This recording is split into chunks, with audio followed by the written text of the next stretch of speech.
Welcome, ladies and gentlemen, to the AFL NT coverage of the 22-23 TIO season here from DXC Arena here in Darwin. We're here for round 17 action of the Men's Premier League competition. Tonight, PINT taking on Nightcliff. My name is Nick Danks and my commentary partner this afternoon is Ashley Manakaris. Good evening, Ash. A big game here tonight at DXC. Yeah, very much so. PINTs have an opportunity to make it inside the 5. And Nightcliff have an opportunity to not only consolidate their spot inside the 5, but also move them up a spot. Yeah, and today's round is the Towards Zero awareness round. The aim of this round is to create awareness and encourage community discussion about the responsibility that we all have in playing our part to make zero deaths and serious injuries on our roads a reality. It's a great thing by the AFLNT again.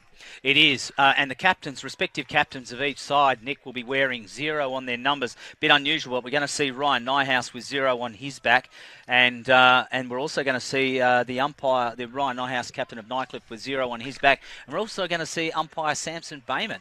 The young umpire will have 0 on his back as well as we go towards 0, and then I don't know if I'm just looking on the team sheet here, but I haven't seen if PINTs have actually got someone wearing 0. We'll keep that on eye. But the field umpires tonight, Samson Bayman will have 0. Callum Loney will have number 21. And Daniel Lancaster, which I think is 16. And the players are lining up now, so we'll wait this one through. The last time these two met was in round 1 on a very wet night in PINT's first ever Premier League game.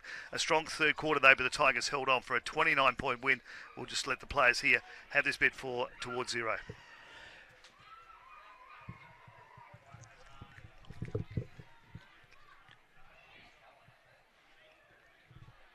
So the players lining up as a mark of respect, and of course road safety in the Northern Territory and the awareness had a terrible year last year, Nick, on the roads in the Northern Territory, and the Towards Zero is a very important campaign that the NTFL is proud to be a part of, as we see players also link arms in regards to awareness and marking 0 deaths and serious injuries on our roads.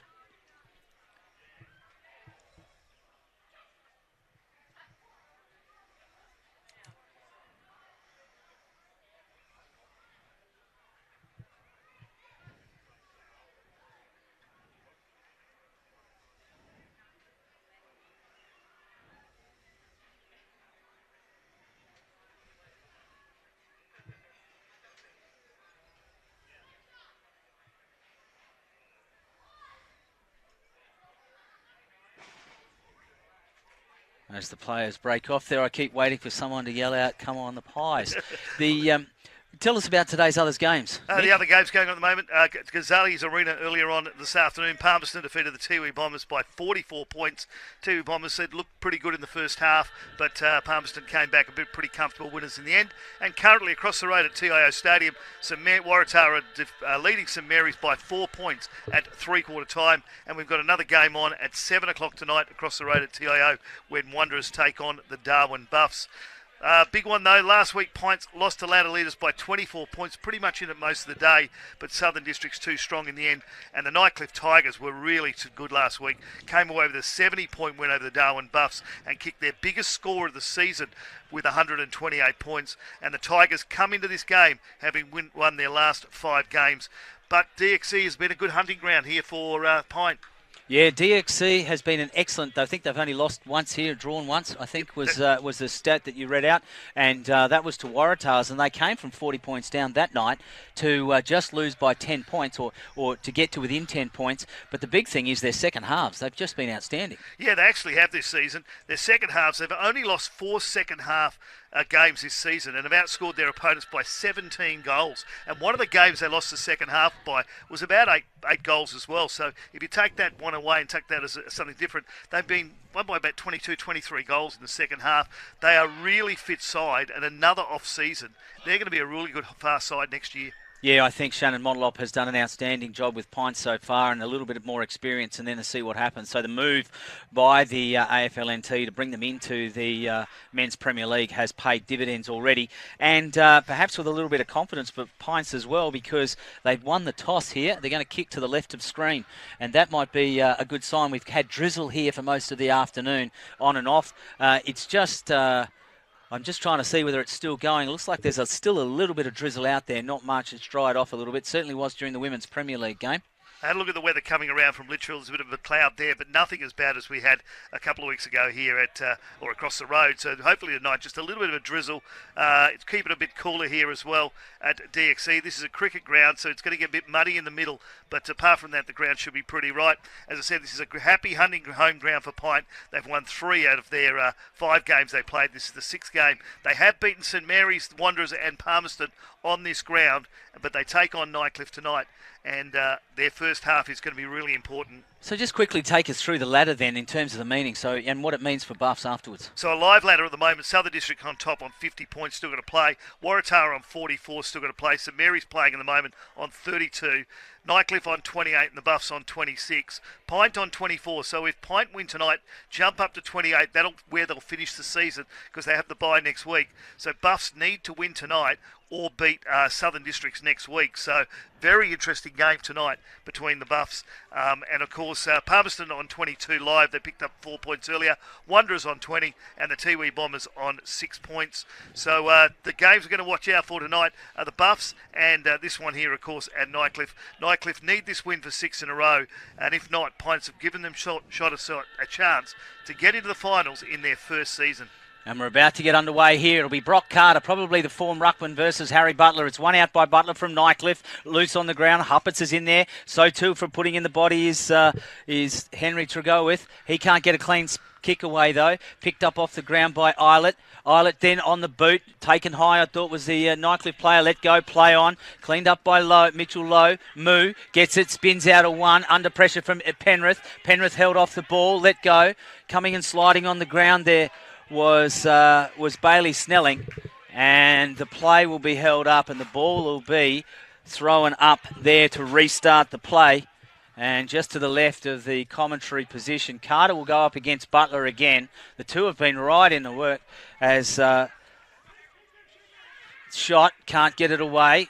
Brown onto Eilert. Eilert back in the midfield tonight. No Shawnee Wilson. Damaged collarbone from Nightcliff's point of view as they come back into attack do the Tigers. Oh, waiting at the back there was Butcher and putting it on the boot straight away and through for a point. Fast start there. Thrown his weight around really early was Cammy Eilert. So interesting start here at the gate. Yeah, Eilert's been playing up back for most of the season through a little bit of injuries. Hasn't been able to do it, though, as they run it back out now through Mitchell Lowe. Been a very good defender this season, Mitchell Lowe for PINTs. Picking it up there. Mullane couldn't quite get clean possession, and the ball will be balled up again. I think we're going to see this a fair bit tonight. So, as I was saying before, Nightcliff without Shawnee Wilson. Injured collarbone. Big loss going into the finals. He'll play no more further part in the season. And it's not just a small injury either. As I understand it, he may well have broken it. So, not good. And is a key lynch, a key pin in their in the Tigers' assault through that midfield. Butler, one out again against Brock Carter. Good start from the undersized Butler. As umpire Lancaster wearing number 10 comes in to restart. Butler just wins out again. There's a ruck infringement. It's going to go to Butler. It was. Carter just put his hand out. Just tried to stop Butler from getting at that ball. Didn't work though. Going forward on the lead. Punched away. Cleaned up at the front by Huppets. Back in board. PINT's defence equal to the task. Chalmers, they clear it out. Mullane can't get to it. Oh, wrapped up there and brought straight to the ground was Braden Taylor. Oh, in fact, it was Caleb Walker. And the game will get back underway.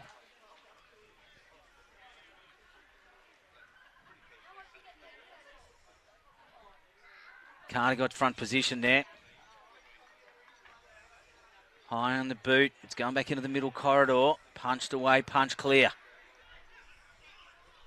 Then just around the corner kick. Away from Robinson. Just asking the questions, I think, was that Butcher asking the question there? He was out wide. Yeah, it was. It was Butcher going, hey, I was over here on my own in the pocket. Have a look. Going to be hard to mark the ball overhead tonight. The ground has stopped raining at the moment, but the ground's pretty wet, and that ball's going to get wet very easily. Marking above the head is not going to be easy tonight, so lead up's going to be really important by both sides. So far, in the opening minutes of this first term, crucial game for Pints. The ball hasn't got out of the Nightcliff forward 50. Pints defenders under all sorts of pressure so far. This is going to be an absolute arm wrestle here. DXC Arena. Hammond, last to give it up. Eilert coming through. Quick right footer is going to go out of bounds on the full. That's the danger of Cameron Eilert, Nick. Yep. And across the road at TIO, 12 minutes into the fourth quarter, and Waratahs are leading St Mary's by 10 points and are lining up now for another one. Well, that's a major improvement from St Mary's point of view. They were 100-point losers last time the teams met in the first round there, Nick, so they would be reasonably happy with that. 10 points is not a mile. And, of course, these two sides met in round one of the season at Darwin, Mazda Nightcliff Oval on a very, very wet night. There was a swivel pool in the middle of the ground that night, and Nightcliff jumped the debutants that night. As Tregoworth got it off Mitchell Lowe. His boss told to play on, kicked up the line. Silver Yusuf's there. Oh, got his hands on the ball. Did Moody. Couldn't get it cleanly, though. Comes back out to Boss. Boss with a hurried right foot, taken off the boot. And the ball has gone out of bounds. And will be restarted. Couldn't quite get control of it. Good shot.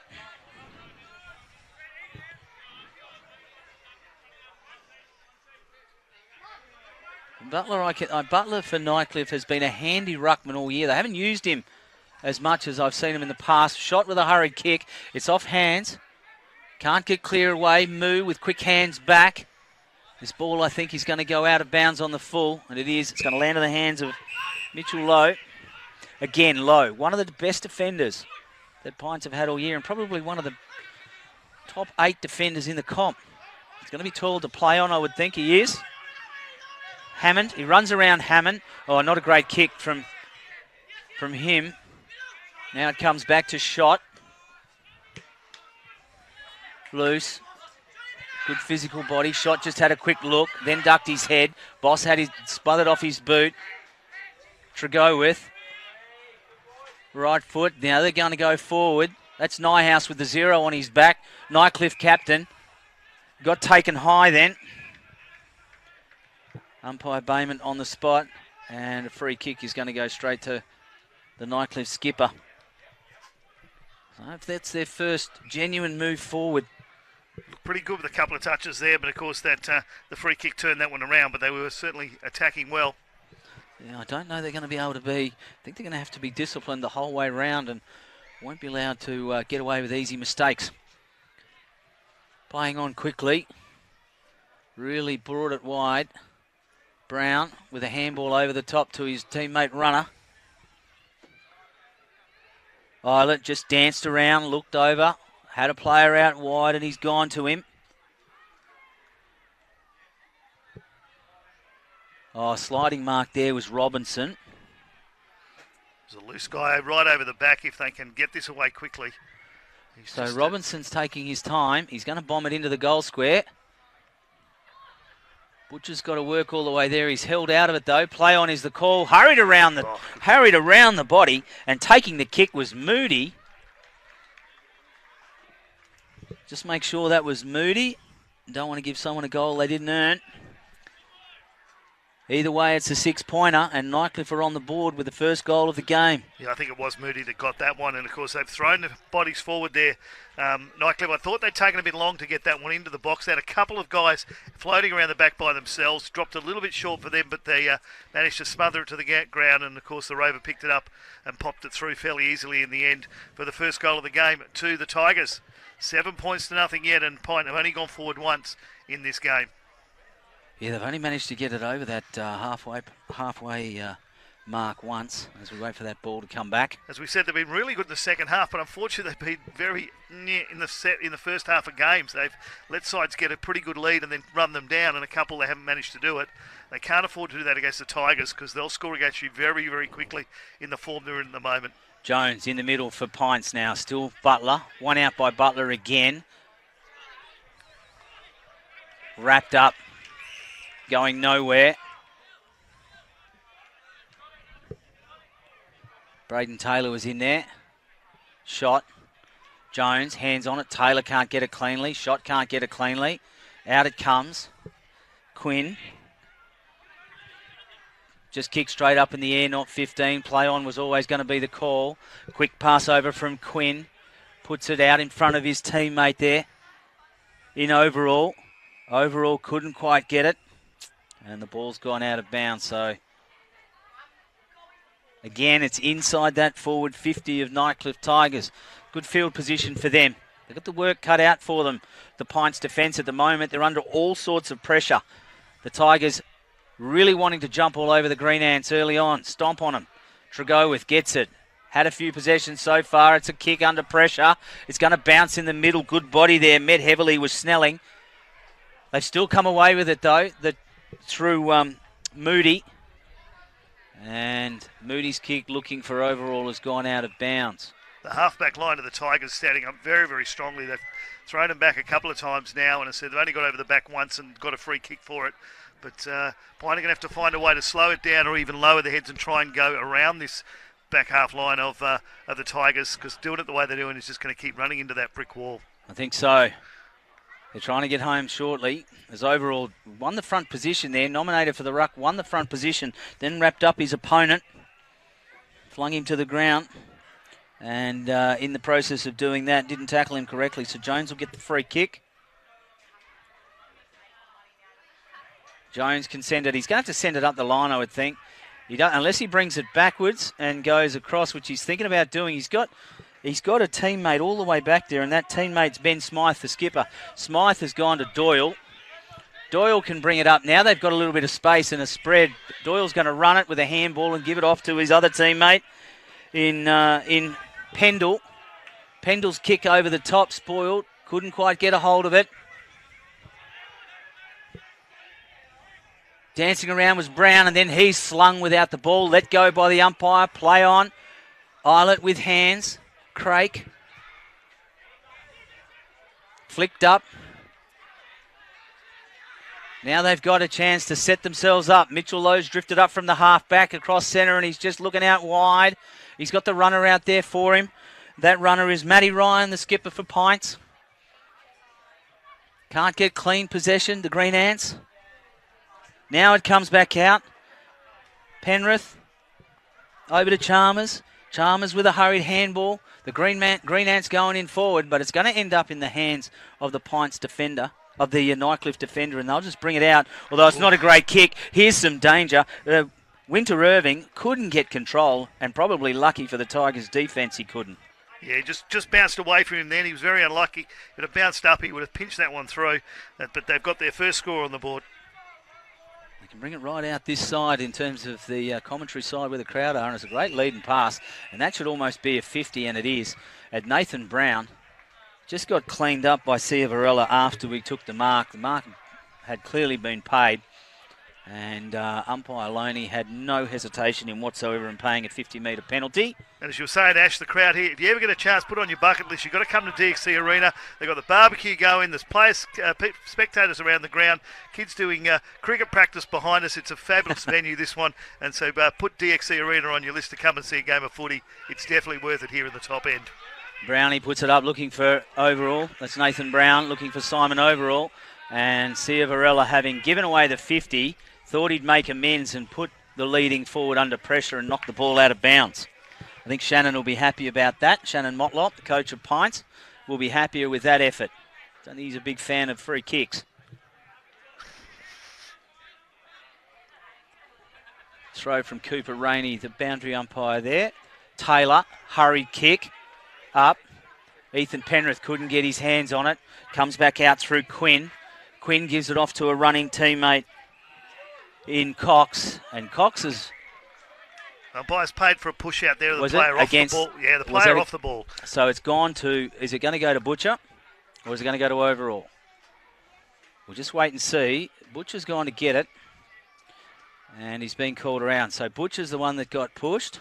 Yeah, he was off. He wasn't going. He was off the not the player going for the exact mark, but behind the play he got knocked off it, and the umpire was all over that.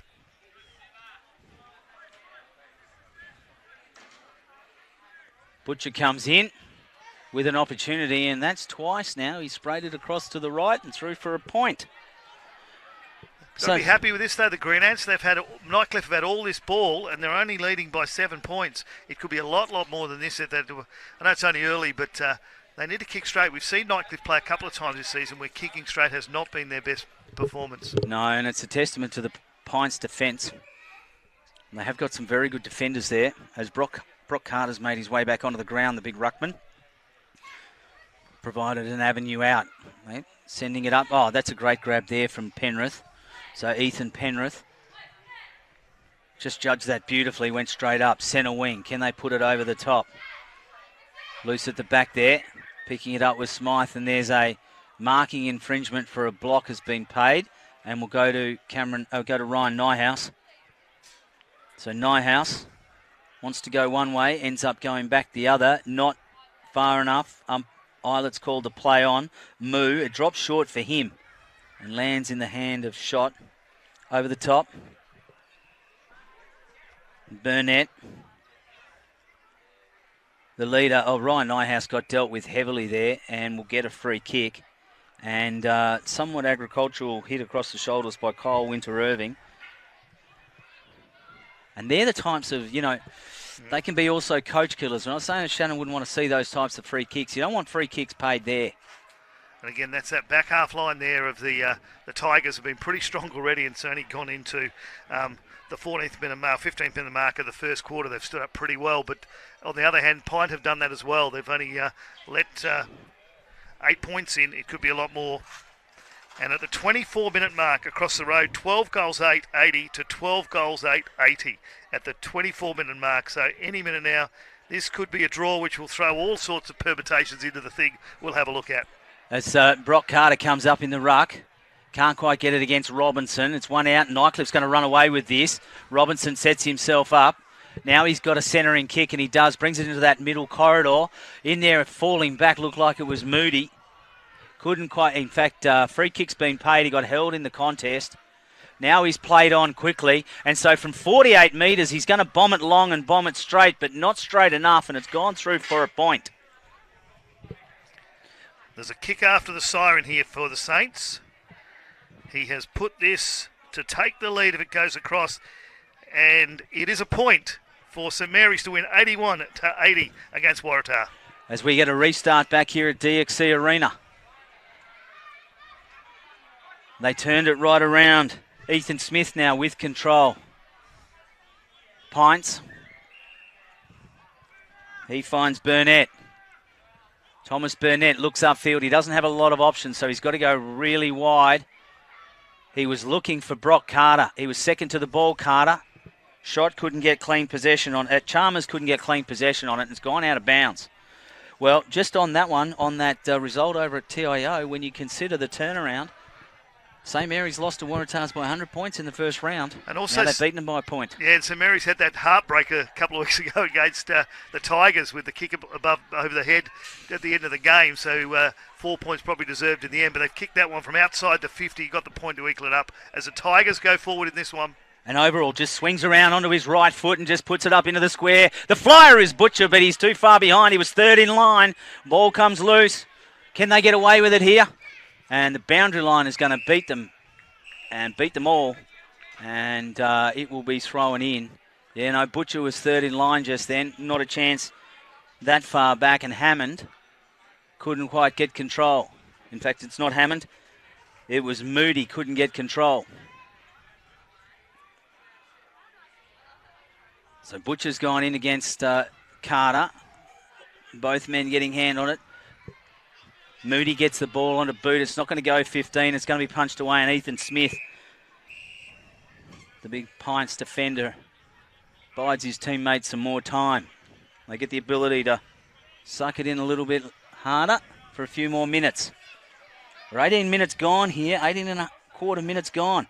1 goal, 3-9, plays 1 point. Carter wins it out clearly, but he's got nothing to give it to. Dragged off it. Chalmers, quick hands. Now there's a hurried kick away. Tregowyth got taken high and will get a free kick as a consequence. Moody, the offender. Chalmers doesn't need to get involved. Now Tregowyth just plays on around. They're going to go out wide. He's going to kick it long. Dropping back his overall. Mark's been paid. This is Shot. Shot can come back in board and he picks out Ethan Smith. Smith has time and he's got Braden Taylor. And he decides to go back to the far side. Silver Yusuf. Haven't seen him or called his name much at all today. It's picked up by Ethan Penrith. His kick down the line has gone out of bounds and will be thrown in. In fact, it's gone out of bounds on the full. This has been one of the signs of PINT this season. They've had a couple of games. They've only scored 2 goals in the first half. They're going to need to do something here. They're lucky that Nightcliff haven't taken a stranglehold of this first quarter, but good defence from both sides. Cox was just worried off the ball there. Stepping in and around there is Jackson. Jackson got caught with it. Oh, then coming through with some great body was Brock Carter. Knocked that ball clear. Picked up again by Jackson. Punched on and punched forward.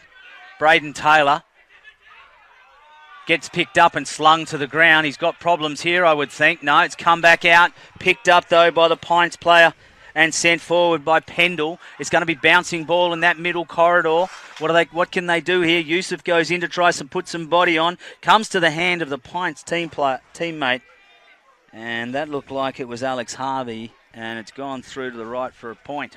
So 2 points to PINT, 1 goal, 3 to the Tigers. So a 7-point lead coming into time on in the first quarter here at DXC Arena up in the top end. Nathan Brown, the 200 gamer for Nightcliff. Sends it out wide. Boss was up before nominations and managed to get a fingertip on it, because if he didn't, he had some problems. And the ball again has gone out of bounds.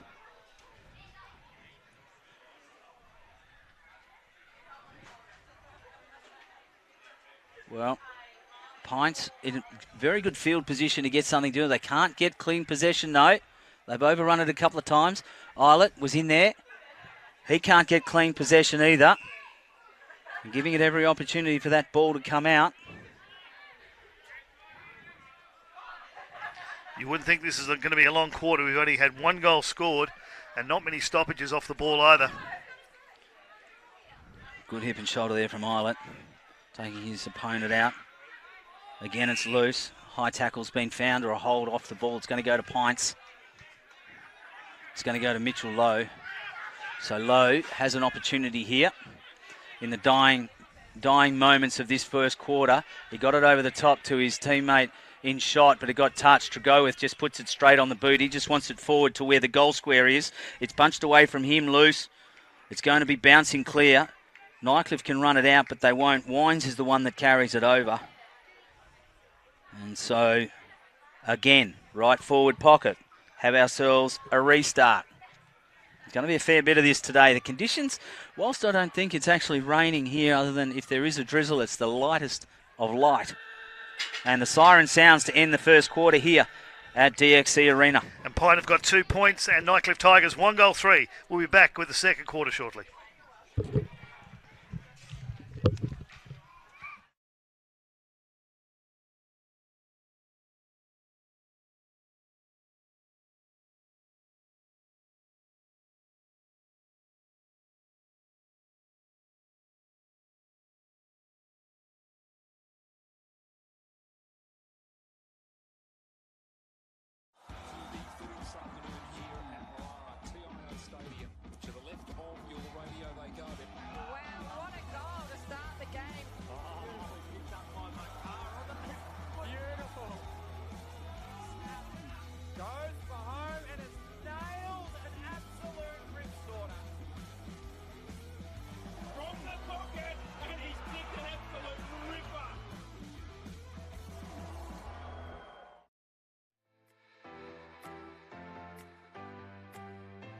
Nightcliff under pressure here. They're coming out through Vile. He's turned the ball over. Picked up by Atkins. Hands off quickly to Stokes. They've got to get tighter on Jared Stokes in that situation. He goes long and Stokes, he's kicked the first goal of the game. The skipper, Jared Stokes, has started well for Buffaloes. Skilly? Dean Pasquale, he's started the game well. Philo, they've got to man him up. He will kick it from 50. And he loves it. He loves it. I think he was knocked over after it too. But it doesn't matter. Brody Philo's kicked one for Tigers. Gets the ball over there to the Nightcliff player. He chips it sideways. Picked up there by Butcher. Butcher onto his left foot. Kicks it in deep. And it's a goal. So we're looking around for it. They lost sight of that one, and Butcher's kicked it on his left foot. That's one for the archives.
Virtue of that, Fijo has the football, goes back to a good player in McQueen. McQueen's been pretty good too. He's had a bit of possession.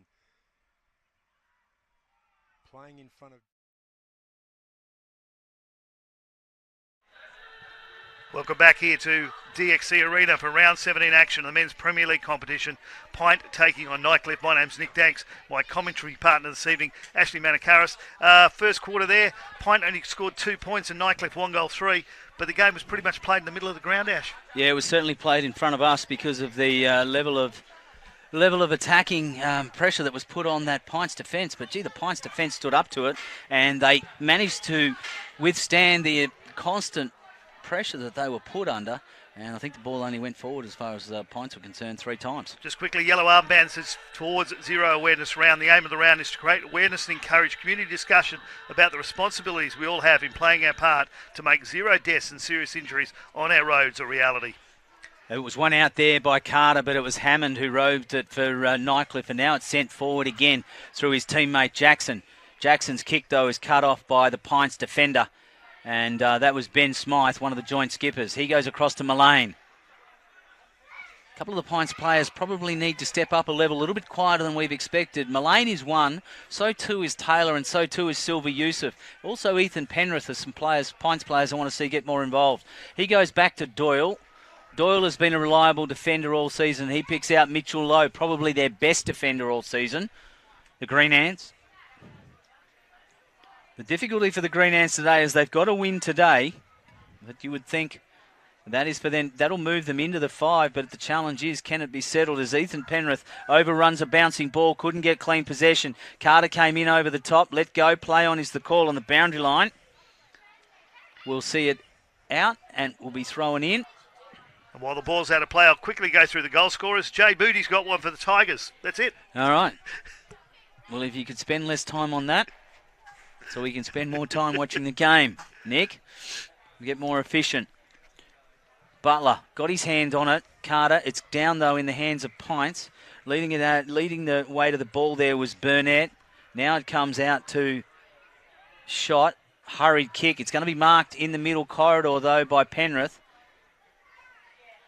So Ethan Penrith goes in short, looking for Silver Yusuf. Quick hands. Quicksilver couldn't quite get it. Now he can. Hurried back. Penrith's with body. Hurried kick. It's going to go towards the goal square. We're awaiting Nathan Brown. The 200 gamer for Nightcliff is sitting there and waiting for that ball.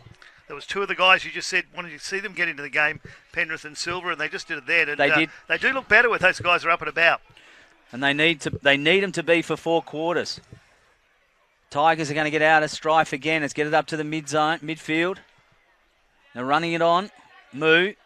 Couldn't quite get it first time. Worried out of it. Tregowyth, he's been handy in the first quarter. Comes to the hands of Chalmers. Chalmers with a quick kick to a leading teammate.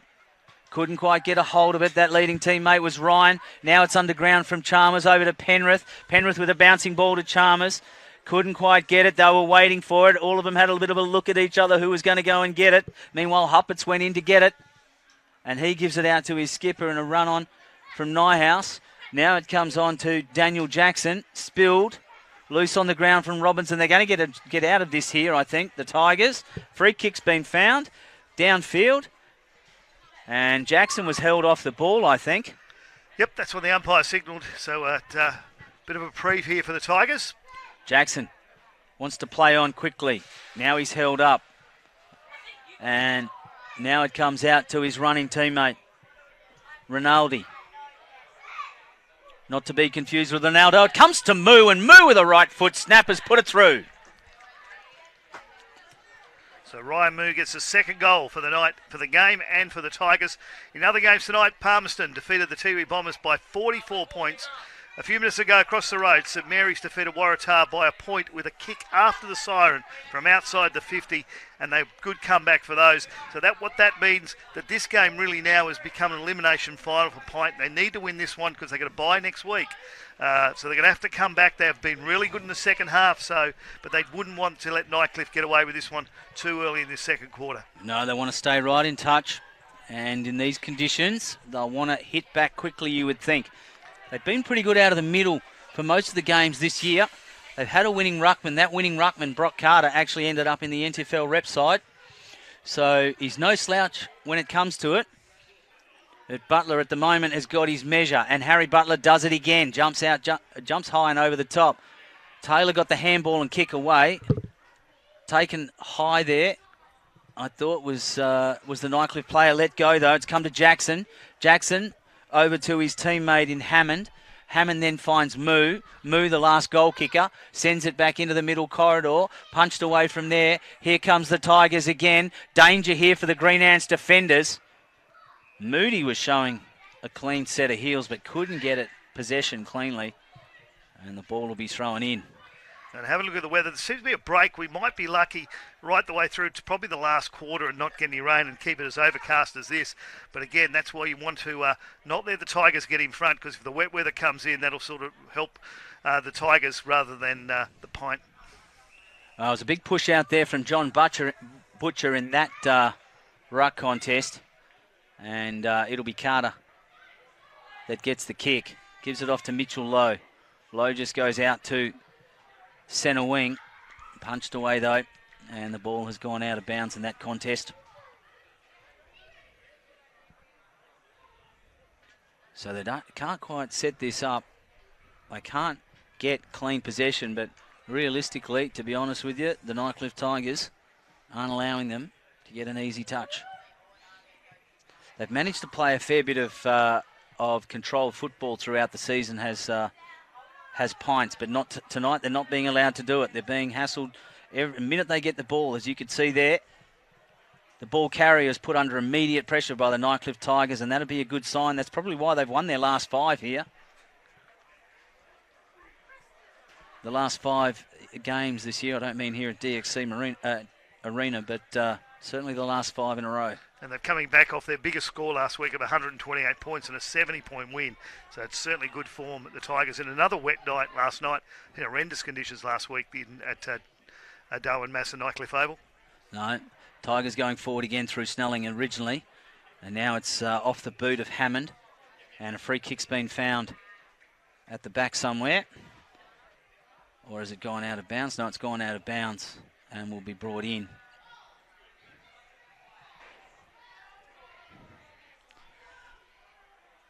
We'll just wait for this restart. Jones is in the ruck and he's going up against Robinson. Robinson got the hands to it. Couldn't quite get it, was Huppets. Probably kicked the goal of the year, Lachlan Huppets. Comes out to the runner in Flanagan, so Tyler Flanagan.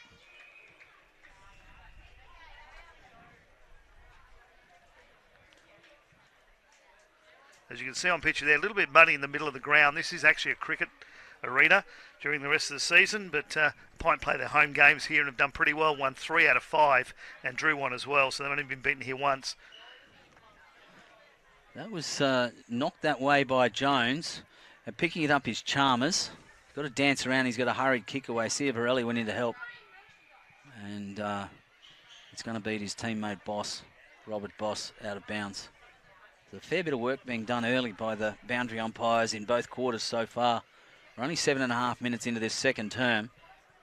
Nightcliff, you just sense, have a level of control. 1 out by Jones. Down, Jones gets it back off a rebound and is wrapped up by his immediate opponent, which is Harry Butler. So Butler and Jones will go at each other again in this restart. 1 out by Jones properly. Cleaned up, though, it is by Petros Polidos. And Polidos couldn't get it one-handed. 13-point lead to the Tigers, but a big home crowd here at DXC, so 1 goal for PINT that would bring this crowd into the game. Comes out to Taylor with a hurried kick into the midfield. Brown just read it better and got it off the feet, socketed forward. Picking it up there was Ciavarella, I think. And he got wrapped up immediately. The ball up will just be to the right of the centre circle. Smothered off the boot. Flanagan tried to dive forward and punch it forward. Still loose on the ground. Brown just went in with intent and picked it up. Gave it off to a teammate. High, up and under. Mitchell Lowe, though, it's landed in his hands. He plays on quickly, looking for a target. Jones is the target, but Butler's equal to it. So the 2 ruckmen dropping back, kick behind. Pretty still night here at DXC. No real breeze to speak of. If there is, it's slightly going across the ground, so not favouring either end.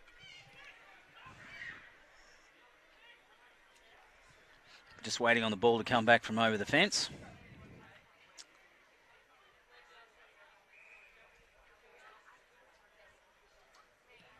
The thing about the PINT side is, regardless of what it looks like on the scoreboard, you actually can't ever rule them out of anything. They've had some big comebacks this year. Oh, touched off the boot. Good diving smother there. I think that was Taylor. And Moody was the one that wrapped up his opponent. Butler just over the top there. They're really trying. A lot of pressure on there. The ball carriers just dragged to the ground. It's tough football out there as Rinaldi gives it off to a running teammate, and that teammate is coming through is Moody, and Moody gets his second for the night. Just got a lucky breakaway there, the Tigers. It's been very locked up. We think we said earlier in the game we'd probably see a lot of ball in this match tied up against that boundary line. It certainly has been this way for about 9 minutes of this second quarter. It just broke away there, and for the second goal of the quarter for the Tigers. They've now got their third. 3 goals, 3-21 to 2 points to Pint. So a 19-point lead. And as I said earlier on, Pint have done this a couple of games this year. They've only managed a couple of goals in the first half of games, and they've been big in the second half. Some teams they managed to run down, and other ones they haven't. The Tigers are a very hard side to run down. And this is pretty much what happened the first game of the season, is the Tigers didn't blow them out of the water in the first half, but got a nice, comfortable lead going into half-time.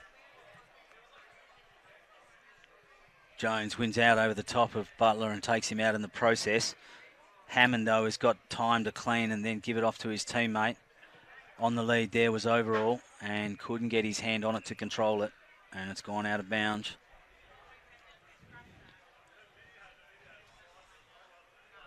We've got a 19-point difference here.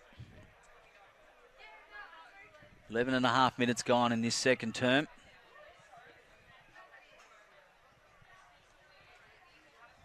Punched over. Mitchell Lowe, he's got his hands on it, gives it off to Doyle, who just got wrapped up straight away by Ryan Moo. Height difference substantial. Free kick's been found, and it's going to go against Doyle. Moo was the tackler, or is Politis going to get the free kick? I think Petros Politis is going to get the free kick, but Doyle just got wrapped up there. Umpire ruling he had hands free and the ability to get rid of it, but he didn't.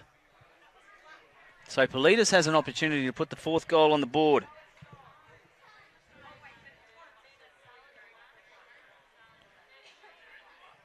Politis comes in, kicks truly and intently, and puts the Tigers fourth on the scoreboard. 4 goals, 3-27, Pint, 2 points only, 25-point lead after 12 and a half minutes of the second quarter in the towards zero awareness round. The players wearing yellow armbands to mark 0 deaths or serious injuries is their targets on the roads a reality. And the umpires, you'll notice Ryan Nyhouse wearing 0 as his number. And you'll notice one of the umpires has got 0 as well. Umpire Lancaster is going to restart play, get this game going and underway.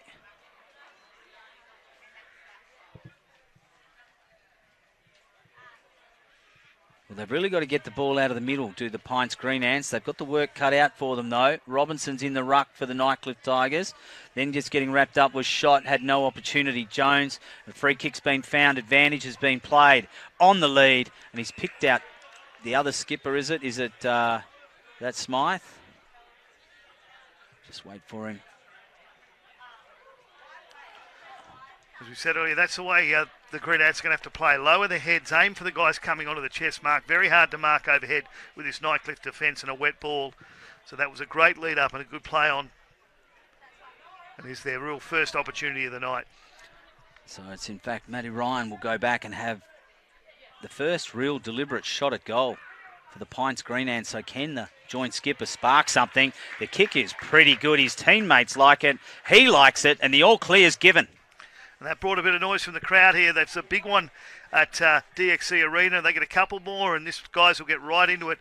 And as they know, these guys, Pint side can come back in the second half. But in the 14-minute mark of the second quarter, they scored their first goal. And as you said, Ash, their first real attempt on goal.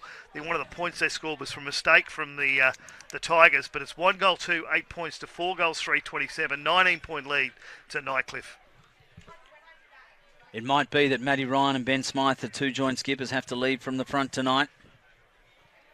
But it's got to start out of the middle for the Green Ants. And Shannon Motlop would be looking to half-time to reset his charges. Jones Was up against Butler, but it was one out by Jones. They lose in there is Tregowyth. He's going to pick it up. That spins out of trouble again with a balk and a handball. Here they go.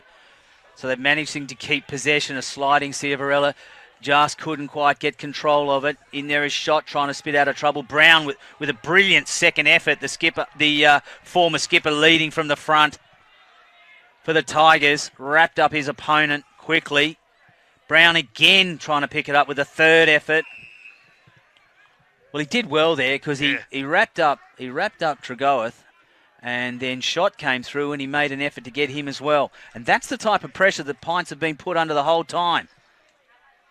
Here it comes again. Just a hurried kick off the ground. Penrith sliding into a tackle to take it. Diving on, and the umpire's going to have to restart it again.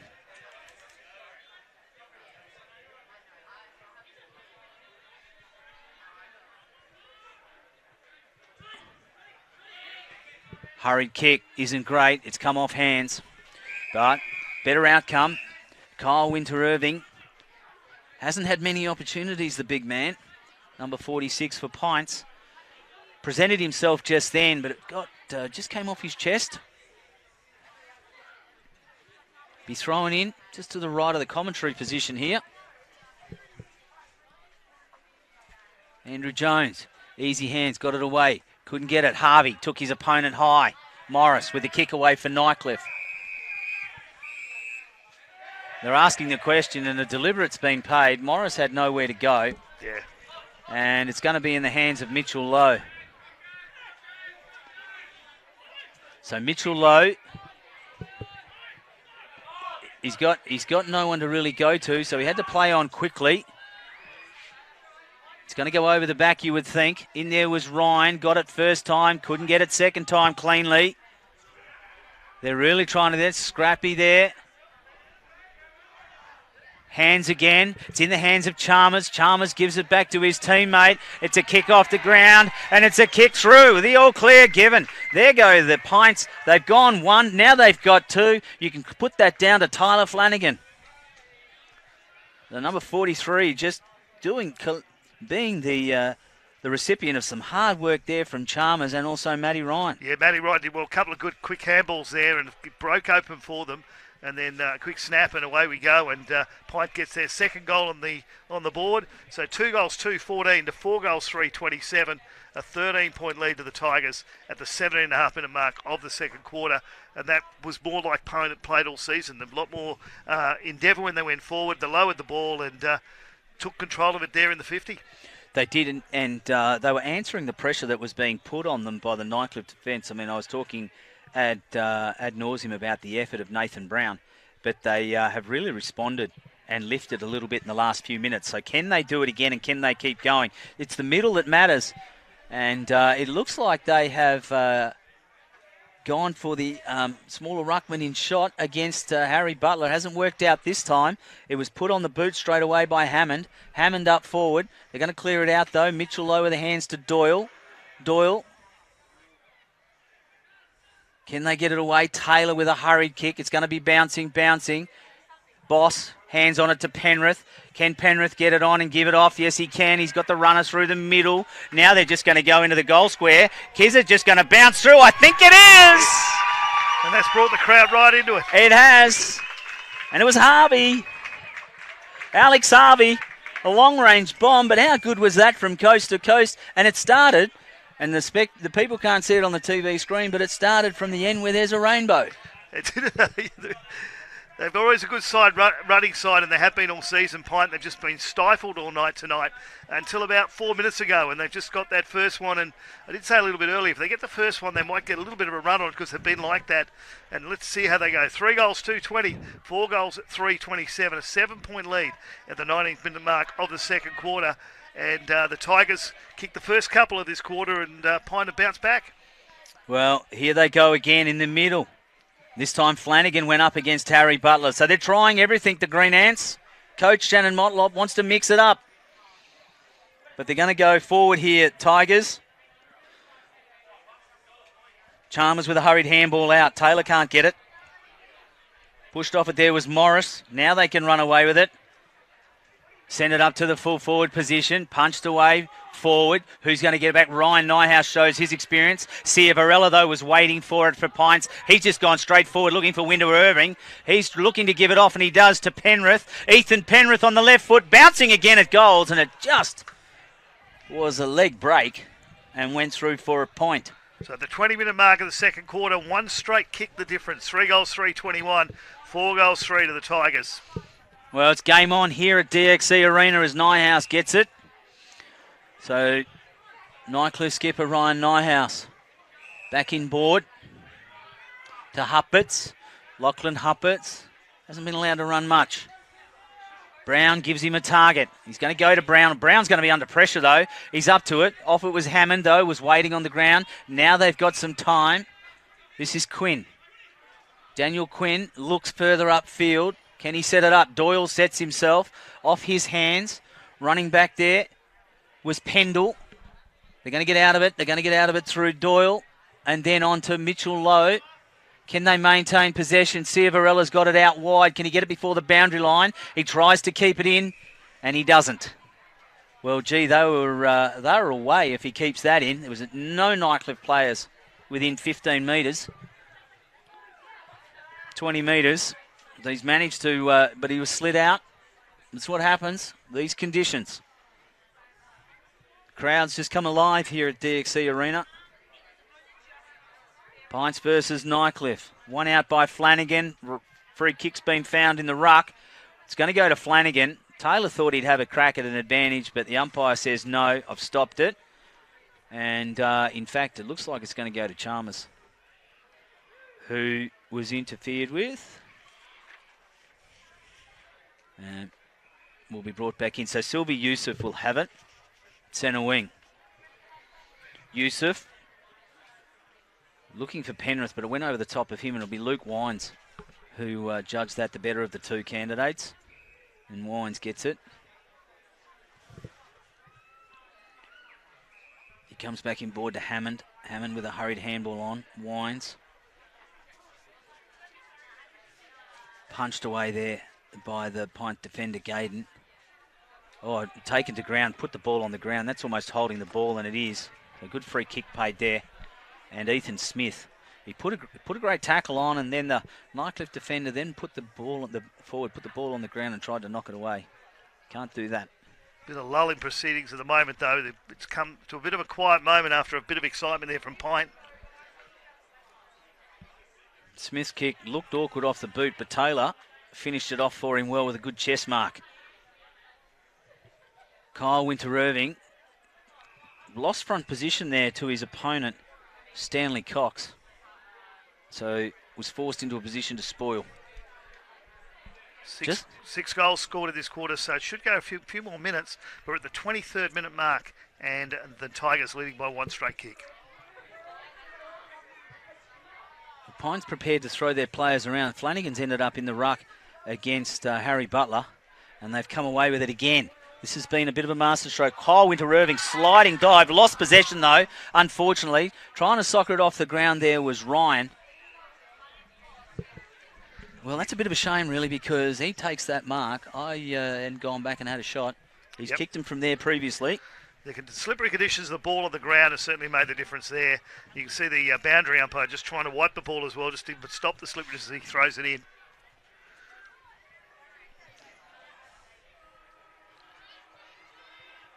As Brock Carter got it, play on was the call. Wines just grabbed it. I think he thought that was the siren. It's not. That's TIO Stadium if you heard that in the background. Play on is the call. Still loose out there. Gee, he's got some problems here, I reckon. No, umpire says give it to me, I'm going to ball it up. And the big man, Brock Carter, will restart there. So what's he going to do here? He's just going to knock it toward. Coming through was Penrith. There was a high tackle in there and a push in the back, and it's going to go to Ethan Penrith. So Penrith was taken. The tackle wasn't legal. And you've got to keep in mind that the tackle has to be legal. This is a guy you said should step up at the start of this quarter. Well, he does, and he's actually not been too bad, Nick. I'll give him credit. He lifted his work rate, lifted his intensity. and had a hand in a couple of their goals that have got him back in this game. Now he's got an opportunity to at least level the score at half-time. He comes in. Wonder if he kicks him at training. It's going to go across the face of goal and go out of bounds on the full.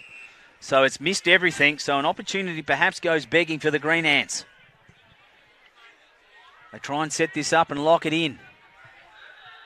And that's the half-time siren here at DXE Arena. So at half-time, 3 goals, 3 points. A good second half for them, 21 points. But the Tigers are leading them, 4 goals, 3, 27. One straight kick into it. We'll be back shortly with the second half.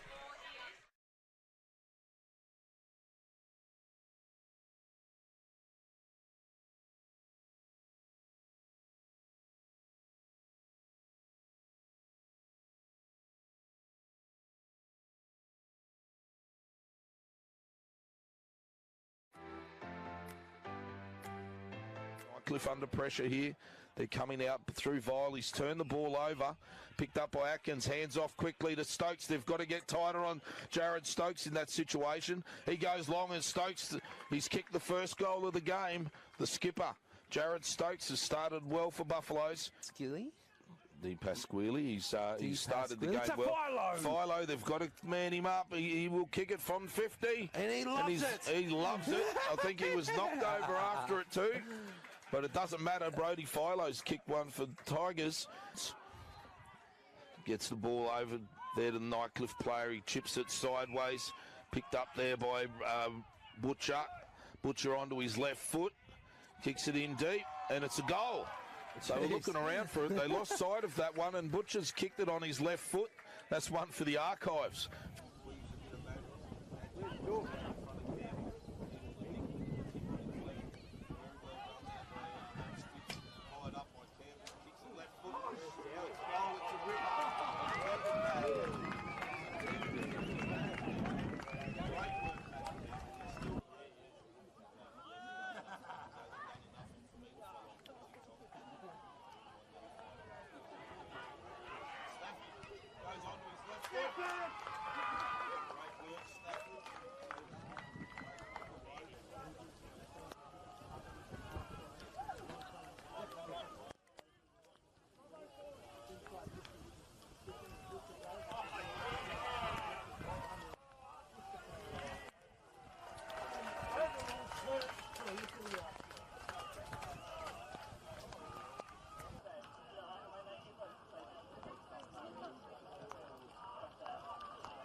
virtue of that. Fijo has the football, goes back to a good player in McQueen. McQueen's been pretty good too. He's had a bit of possession. Playing in front of Dunstan was good and picked up by Mensa. Snap on goal, and there's Districts first. 10 minutes in, Districts on the board. 23 NTFL season, and we're live out here at Norbuild Oval to watch the Southern Districts PINT blockbuster. Certainly proving that way. PINT inside by hand, running into an open goal, looking for the player, moving forward, can't find the handle. Now he does the hand, kicks the goal. At last they've found a way. Thomas Burnett. Minor score, so a point each in the third term. Quick play the ball.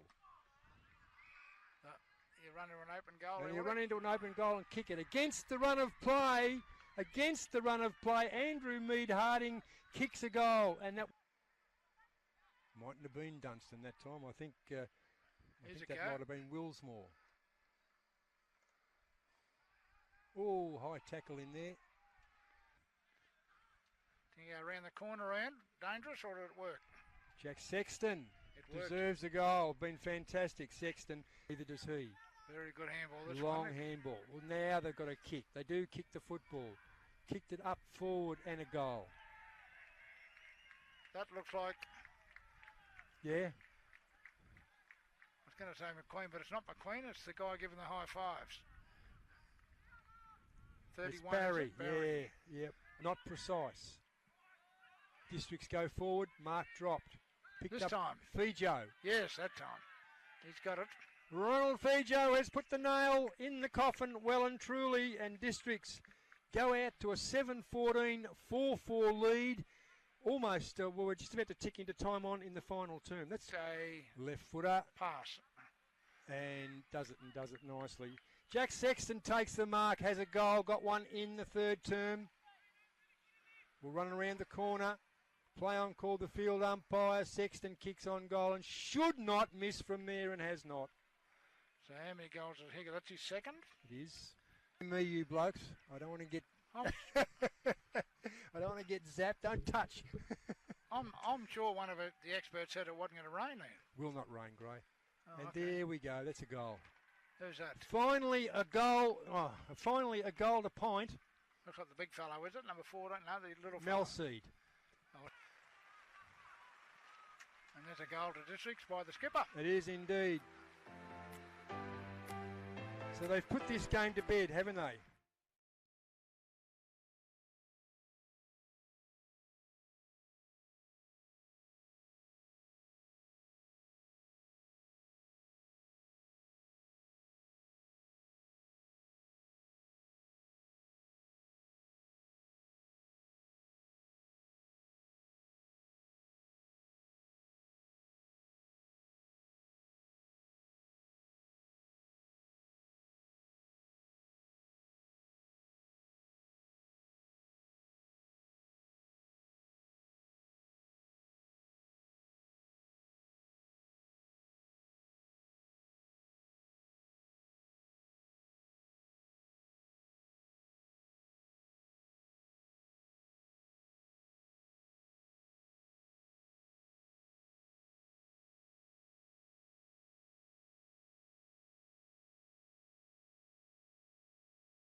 He's been prolific in this first quarter. It's a pretty open forward line. Calder's there. Parry's right with him. Ball spills over the back. Cook make amends for last time, and he doesn't miss that one from 15 metres out round the corner, and he sticks through St Mary's second goal. He's got to watch the play on here. He chooses not to. Honours the lead of Calder. Guthrie jogging back in the hole. Calder on his left foot, right to the top of the square. It's a 2-on-1. Enrique Andrews is in all sorts of trouble. He's surrounded by 3 St Mary's players. Ball spills to the captain, Paredes. He's an absolutely dominant first quarter, and that's St Mary's third goal of the quarter. Take that slippery ball, comes out of Grenfell, and he just says, I'm kicking this as far forward as I can, and he does a really good job. Calder almost could grab it. That's Yaron there. That's Fowler. He's first back. And he's been electric in this first quarter and a half. Fowler, he kicks his second. He picks up, comes into Musgrove, almost a look-away handball to land on his non-preferred right boot. Groves was on the goal line there, had a good crack at touching it. Umpire went at it and landed in the lap of a player. Comes into Warwick Campbell, he throws one on the boot. Only player inside 50 there was Jellyman Turner. He couldn't gather. Farah did. Around on the left boot, he took a lot of water with the kick. It was very heavy underfoot. That's well done there by Joe Farah. Ashton Hamsey's there. Picked up there by the Palmerston player Kyle Keane. Comes there to the St Mary's play around the corner. Good body work on the line there by Jackson Calder to clear that. Couldn't be taken there by Tyson Todd. Yaron's lurking. That's always dangerous. Nick Yaron on his right boot says thank you for coming. Ball back in the middle. Just looking at the cricket there. 7 for 175. He batted first. Scorches 1 for 47 off 6. So it looks like a fair game of cricket happening there. Brock lands, swings around, Jack lands, swings around on his left boot, and is that his 4th or 5th? That's his 5th. That's his 5th. Yeah. Down there to Farah. I reckon Farah may be injured. He hasn't spent a lot of time in the midfield. Brave taking a bounce on a night like tonight, but he trusted the groundskeepers. Lovely kick, lovely goal. And that's a Lance of the Dillon variety to add to his 77 possession. Side, and they got some space there. He goes to Brockland, who's worked himself beautifully into this game. Palmerston player went up high and hard. Umpire said it was a push. Palmerston player said, no, I went with my knee. It doesn't matter. Ball goes over the back. About just over 5 or 6 minutes to go, you would think. Comes down there to Dillland, and that is the cherries on a very, very good game from him.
Tackle there from Fijo, trying to wrap it in. He gets a handball out to Stevie Motlop now, gets a handball off to Totham. Totham, very tight, kicks it onto the run there of Matthew Motlop, and he'll go into an open goal, you think. Kicks the first of today. Great goal, and the Wanderers are off to a fast start. 2.5 minutes in, they kick the first goal. Instead, he goes down and finds Dre Thompson. He goes over the top to Nicky. He's got Motlop if he wants. Instead, he goes for home. What a kick that was from outside 50. Wow, what a goal. He's got one contest ahead of him. He'll have to go to Morris, you'd think. He gives it off to Fijo. Fijo runs instead to 50. Goes towards goal. Big kick. Will that make it all the way? It has. What a goal. Nice easy kick in there to Thomas Boys. Looking for Stevie Motlop again. Motlop picks it up. Snaps on goal on his left. Has that gone through? It has. What a goal that was from Stevie Motlop. His 3rd of the afternoon. I don't think it was intended for him, but good mark for the Wanderers play. And handball off to Totham, not good. Oh, Tipalura's unloaded. What a goal that is. What a goal. To Bennell. He's looming dangerously. He's got a player out the back in John Tipalura, if he can get it to him. Is that rolled to the goals? What a goal. Has. Fantastic effort there. Unbelievable goal there by the Tiwi Bombers. Nice little handshake there as they tried to... good work from Thompson, just dances around the man on the mark. Now kicks towards goal. Is that going through? What a goal there from Dre Thompson. A goal by Dre Thompson. We'll mark down another one. That's Bennell. Bennell goes to Farmer, who's just come off the interchange. Farmer will play on. Kick on goal. It'll float back through and bounce. What a goal from Roy Farmer, straight off the interchange bench. Here comes Munkara, very silky. In and finds Shannon Rioli. Back to Munkara. Munkara on the run. Great kick on goal. And he's got it through. but she's a defender, so they don't often pick up boats. Waratahs have a number of players. Tiwi Bombers have got a number of players. You know, it's anyone's, I think. Stevie Motlop's going to have another shot on goal. Check side. That's through, so that's number 11 for Stevie Motlop. Well, one more and he's got the dozen. Stevie Motlop, we're 14 minutes into this final quarter. So base instead will go to Bennell, and Burke will keep running. Bennell now goes to him inside 50. You'd think he'd have a shot. He does. Very good kick. And Burke, he kicks his second of the quarter. Do it. Just taps it. He's got 3 opponents to beat. Now comes to Stevie Motlop. Will he go the check side on goal for number 12? He will.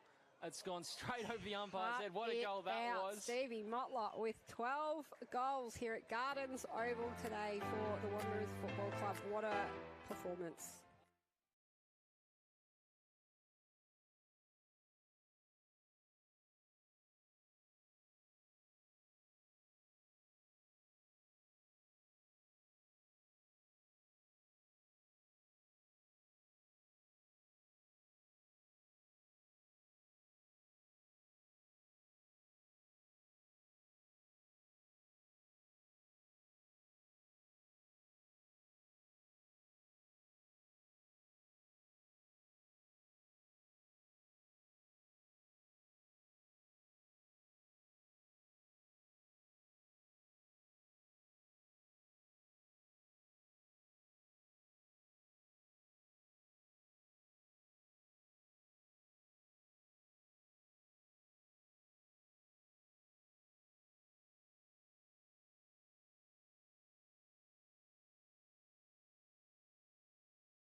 Welcome back, ladies and gentlemen, to the AFLNT's coverage of the 22-23 NTFL season here from DXC Arena here in Darwin. Tonight, men's Premier League competition, PINT taking on Nightcliff. My name is Nick Danks and my commentary partner this evening, Ashley Manakaris. A fabulous second quarter there from PINT. Yeah, it was. And the second half of that second quarter as well, things looked a little bit ominous there as Nightcliff put on 2 goals in that second term. And then along they came. There was one each to Matty Ryan, one then to Alex Harvey, who kicked a great goal running through the middle, and then one to Tyler Flanagan, another great goal. And how good was it? Shannon Motlop there, you can put it down to either he didn't have a lot to work with or he just decided to throw his side around, but he put Tyler Flanagan into the ruck. He put Chalmers into the ruck against Nightcliff's Harry Butler and took a bit of pressure off the big guys, and suddenly they looked pretty good. These two sides met in round one on a very, very wet night. They've had a look at the rain looks like it's going to stay away. Tigers held on for a 29-point win, but in the second half, both sides scored 22 points, remembering that was the first Premier League side PINT have played. Since then, though, in their second halves of the season, they've only lost 4 second-half games, and they've outscored their opponents by 17 goals this season. They are a very, very fit side, and whatever Shannon says to them at half-time seems to work. Well, Shannon walked right past us in the lead-up to that half-time break, and he looked determined on his face. He had determination written all over his face, and I sensed sensed it when he brought the group in, and he actually had a conversation with them and gave them instructions for the second half about 10 or 15 metres away from us here in the commentary position, and they were as one focused on him.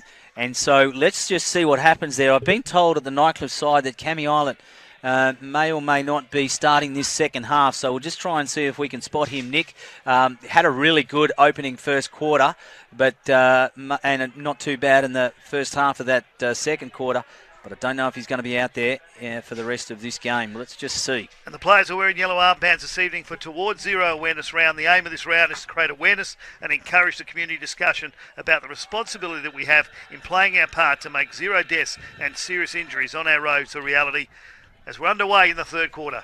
Jones versus Butler, and it's one out from Butler by Nightcliff. Hammond was in there to try and get a hold of it. Jackson, to get a hold of it. And Tiger's going to go straight into attack. Send it up forward. Overall sets himself. It comes off hand. Punched away from him, though, by the PINT defender in Burnett. They can't quite get a hold of it. Coming back in. Jones couldn't get it. And hands out. Quick to Boss. Boss's hurried kick up forward. Punched away from Harvey. Let go. Play on is the call. Giving him opportunity. Every opportunity there is Ryan Nyhouse. The skipper for Nightcliff sends it forward. But it's going to end up in the hands of Tregoworth. He's been serviceable tonight. And now the Pints have got some open space. One of the instructions from Shannon Rioli was spread them wide, and they're doing that as they come into the hands of Burnett. Burnett's kick was off to Shot. Shot's kick has found Ethan Penrith. He needed to lift in that second term, and he did. Penrith plays on quickly and is going to send him up forward, looking for the big man, Kyle Winter-Irving. It's off his hands, punched away and socket away on the ground. The boundary line will beat him and it'll be thrown in. They're asking the question whether or not it's deliberate. And what's the umpire going to do? He's going to say throw it in. The games today, Palmerston defeated the Tiwi Bombers by 44 points. St Mary's defeated Waratah with a point after the siren, and Wanderers are currently 10 points behind the Darwin Buffs across the road. And just 6 points the difference here at DXC Arena. Game on our hands. Carter won the front position, picked up, socket off the ground. It's going to go through for a point. If it goes through, has it gone through for a point? I think it hit the behind post. Oh, hit the post, so it's going to be... in fact, it's gone out of bounds on the full. Brown is in the possession of Nathan Brown. He's really been working very hard there. He's gone across goal, which was risky. He's ended up in the hands of Luke Wines. Wines across to Butler. So Butler's rucked most of the night for the Tigers. Had some short breaks. The captain can kick in across the goal, but nobody else can. No, Politis. One of the youngsters come through the grades. Petros Politis from a famous Darwin family. Oh, and his kick has gone up to Butcher. Oh, it's punched away here. Trouble for the Tigers. Well, they had an opportunity then, and they had good system to bring it in. The ball got wrapped up. Umpires have done a good job tonight. It was Politis who's last off the ground. Shots in there. Shot's going to come away with it. And I can't get clean possession. Socket off the ground's gone forward. Moo dances around one. Hurried handball. Under pressure. Pints returning some of the pressure favour that they experienced in the first half. Third quarter. Premiership quarter, as they call it.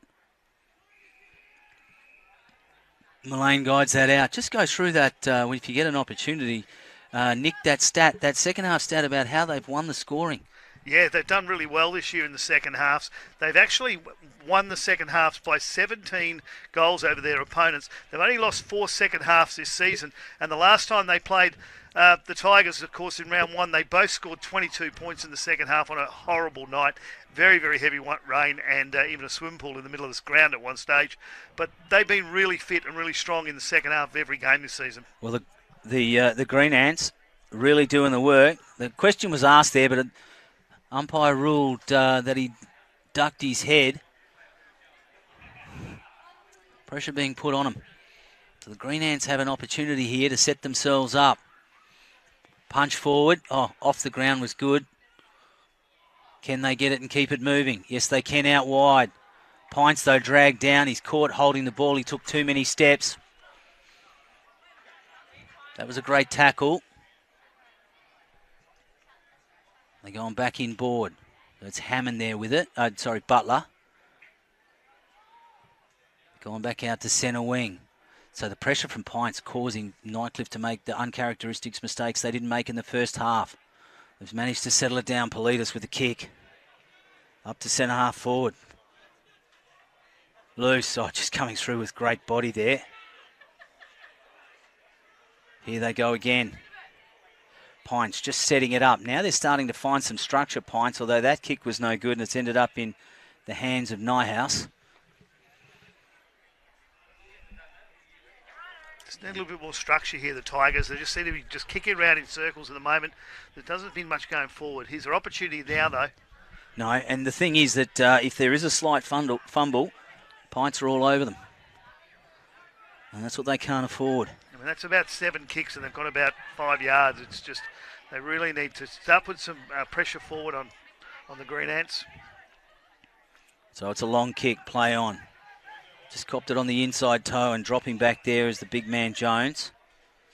So Jones has an opportunity to bring it out this way towards the main spectator area, and he does.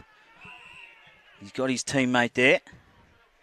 So Pendle's got Doyle out on the boundary line if he wants him. He ignores him, and he's just going to go straight up the middle corridor, which is in itself risky, but a well-mitigated risk. Goes over the back. Wines is going to mark that on his chest, falling back, and Harvey was there. So Alex Harvey, Wines, just inboard to Craig, the youngster. Craig to Politis. Politis is being told to just go long. He doesn't really have a huge amount of options. He's going to have to just kick to a contest. Coming across there was Penrith. Off hands, Overall was in there. They're going to clear it up, though, through Ethan Smith. Smith looking for Mullane. Mullane gets out marked by Brown. Brown come a long way down. Now Brown's got a teammate way out on that far pocket, far side of the ground. That's better by the Tigers, but by the time they've settled down, Pine have got a heap of players back. That's Rinaldi all the way out there. Let's see what he can do. We saw Kyle Winter-Irving, I think it was, have a shot from there, or Ethan Penrith have a shot from there just towards the end of the break. They all go over in a pack. It's loose on the ground, and a handball over the top. Not deliberate. It's gone through. The conceding a point. Clever thinking. As Mitchell Lowe restarts playing, he just wants it out of there, and he does. Oh, it was almost a good intercept mark there, but it's been kept in control. Now they're really moving. Mullane that time ran into a little bit of trouble. Now he can chip it over the top, and he does.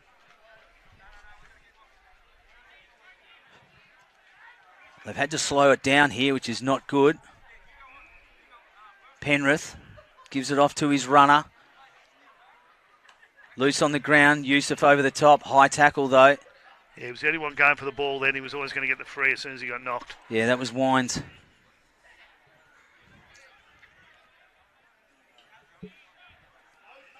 They're just still trying to keep, this is Harry Butler, the ruckman, they're just trying to keep possession of it, the Tigers, and just slowly work it out, and that's okay, but they're not gaining a lot of ground in doing so as it's moving forward. Oh, this is where the mistakes come, and this is the problem that occurs.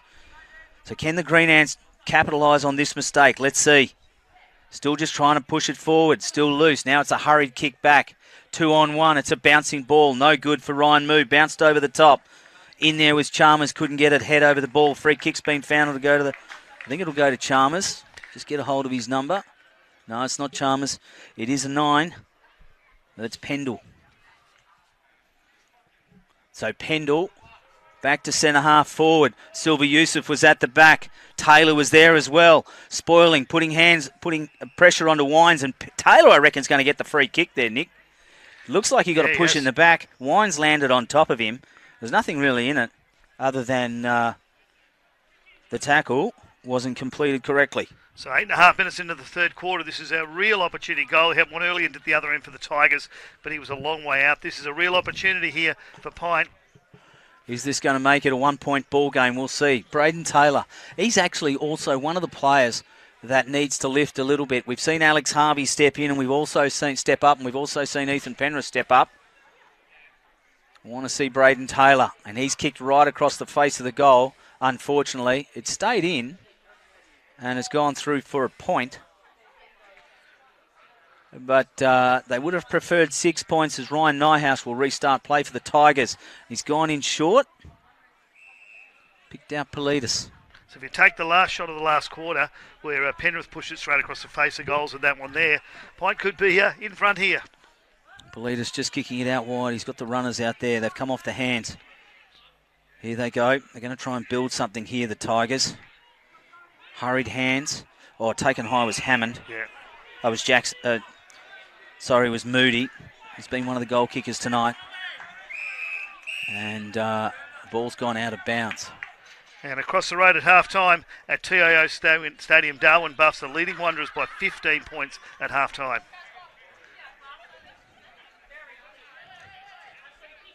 We've got a 6-point difference here, one straight kick. Pint 3 goals, 4-22 to the Tigers, 4-4-28. Butler against Flanagan. Butler first hands on it. He had front position. Oh, that's a good tackle. He had no time to get rid of it. No, he had no opportunity there. The play will be restarted, but you can hear the Pints crowd. It's a very good tackle. Butler just wins it out. Braden Taylor can't get a hold of it. Huppets wrapped up. Quick hands. Politis with a kick. Just sends it up to the full forward area. Bouncing ball. And now it's gone out of bounds. Just waiting for it. Waiting for that call was Robinson.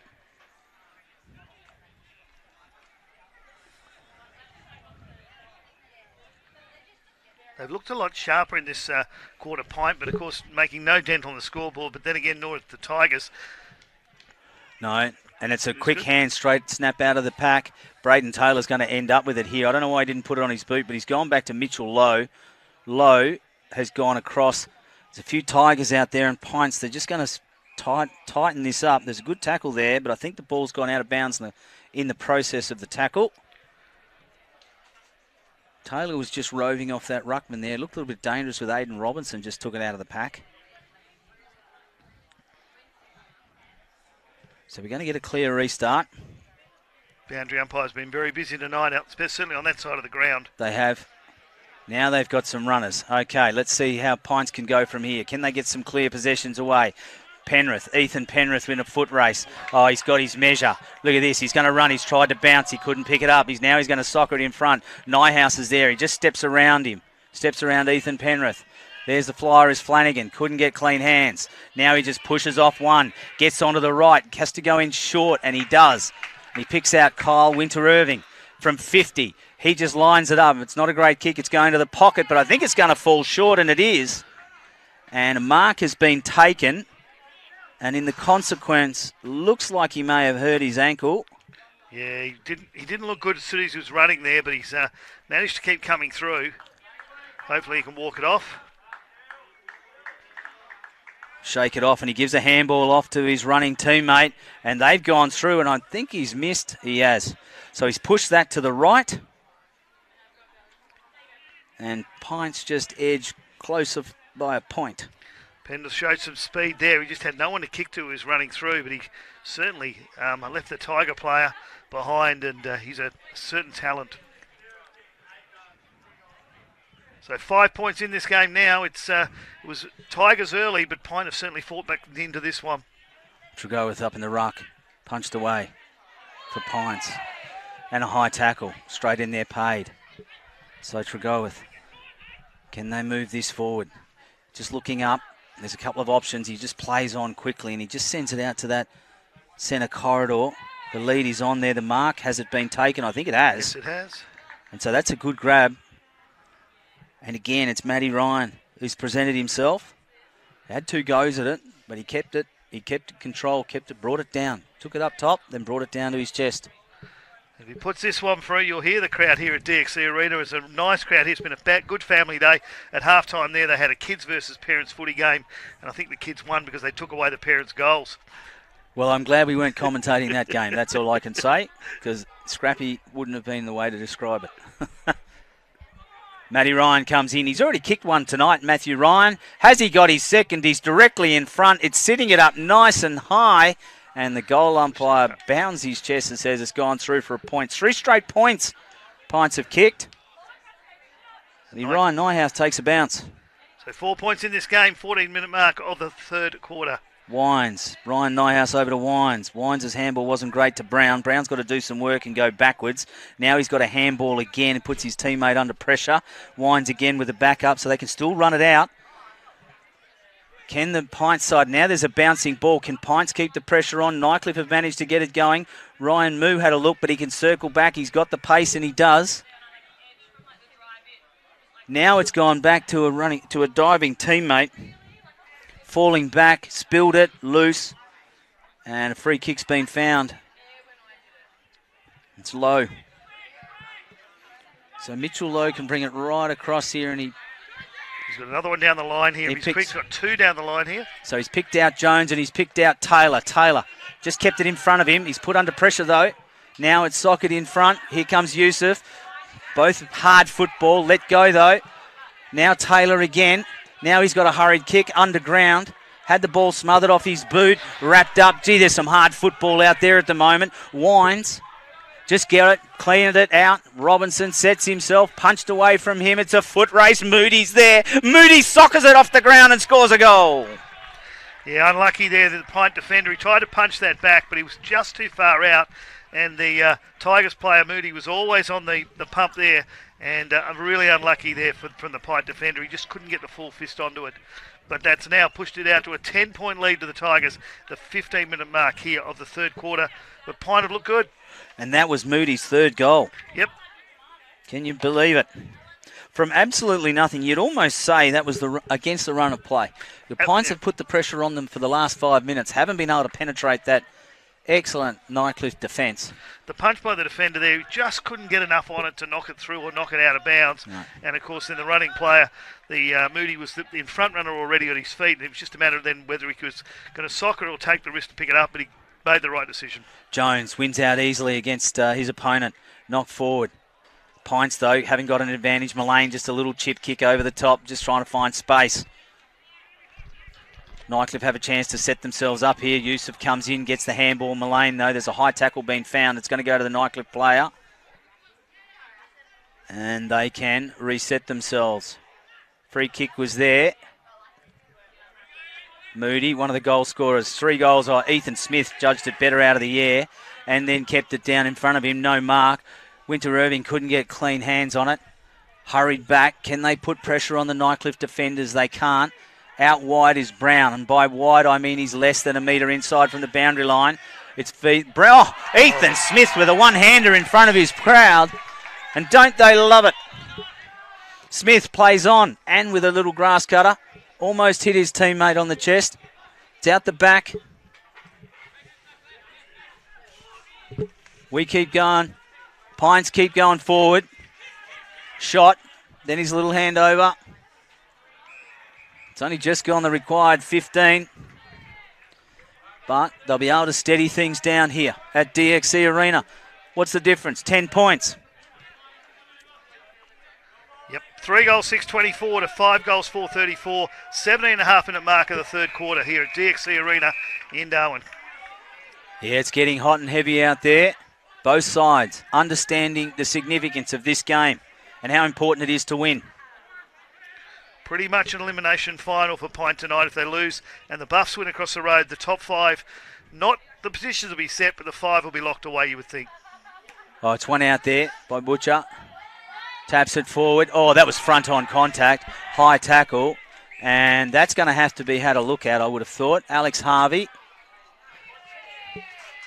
So at the 18.25-minute mark, Harvey just gets up and goes.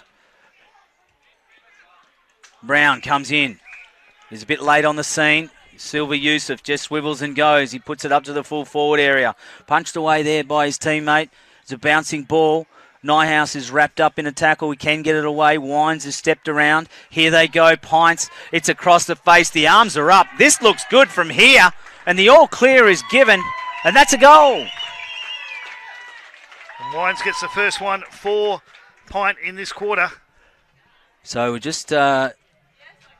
We'll see who has scored that goal, but that's a cracking goal. So 4 points in it now. 4 goals, 6:30. 5 goals, 4:34. at the 19th minute mark of the third quarter.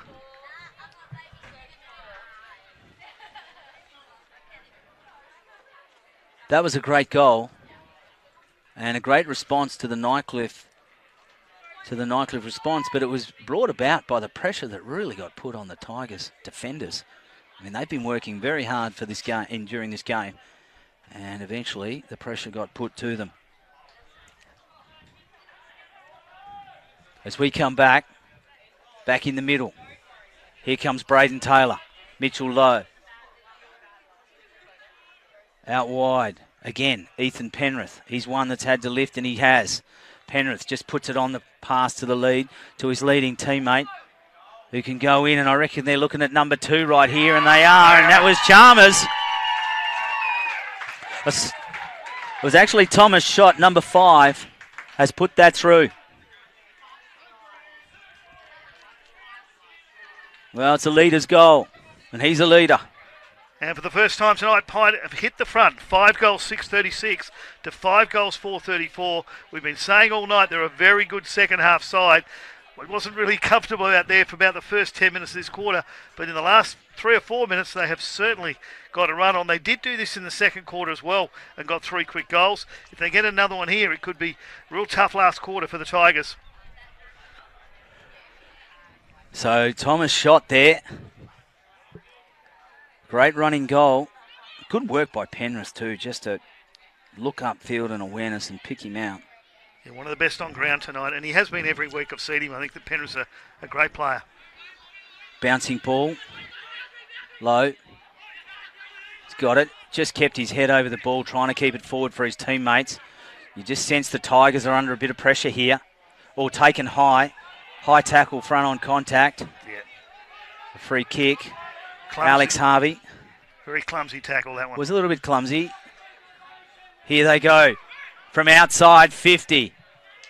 This looks pretty good. And it's Daniel Jackson who responds within a minute. The Tigers needed that one. 4 points the difference. Put them back to that 4-point lead. 5 goals, 636 to 6 goals, 440. The Tigers, 21.5 minute mark of the third quarter. I would have said this wasn't going to be a long quarter about halfway through, but we've had a couple of goals in a row, so we've got a few more minutes to go, you would think, of this third quarter, and a 4-point lead to the Tigers here at DXC Arena on a very cool night for the top end. Haven't had any rain apart from a few drops earlier on. There is a bit of rain around the top end, but luckily it stayed away here from DXC. So let's just see what happens from this. Let's see what happens from out of the middle now. They got Tyler Flanagan, who's gone in there, who's really been a little bit of an X factor for the Green Ants. When he went in there, Taylor immediately gets his foot on the ball, hands on it, grabs Penrith. A Sylvie Yusuf it is. He gets grabbed, punch forward. Here, this is Penrith. Ethan Penrith again with a chance to set it up, send it inside the middle corridor. It's bouncing clear here. Looks like there's a free kick being found, and it's going to go to Wines, who I think got taken high. So Wines out. In fact, it was Nyhouse across to Wines. Punched away. And that's the sort of pressure. Penrith, he's balked. Now he's from that right pocket. He's gone in a little bit short. It's going to bounce in front of the big man who gives it back. Here they go. Steps around one, then the other. That was Burnett. Burnett's kicks a wobbler. Over the top is Taylor. Juggling mark. And it's landed in the hands. They're just questioning how far. It doesn't matter. Umpires paid it. I reckon that's Harvey. Alex Harvey. Pint back in front by 2 points. So Harvey has a chance here to put the Green Ants back in front by 2 points. And there won't be too much longer left in this third quarter. We've gone 23 and a half minutes. Alex Harvey with a chance. No angle to speak of. He's going to kick from about 35 out. And he makes no mistakes. And the Pint supporters love it. Alex Harvey gets his second for the night. But Pint hit the front by 2 points. A really decent home crowd here. This is their 6th one in their debut season. Big crowd on the fence. Imagine a heap of people in the club room as well. And, of course, it will be their final home game of the season.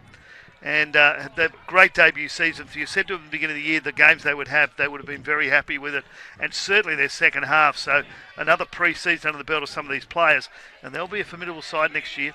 I will say also, Nick, that early on in the season they were having some honourable losses by little amounts, but they've turned it around in the second half, and they've gone from having some honourable losses to some very good wins. And they've had a bit of bad luck as well, because of course the one that was rained out when they looked like they were coming back. Yep. They had the draw against Tiwi where they should have won that one as well. So they've certainly had a good season. Now Nathan Brown just hacked that out of the air. The Pints starting to get on top, you would think, in terms of the middle, as they've won again out of the middle, but Brown just hacked that out of there.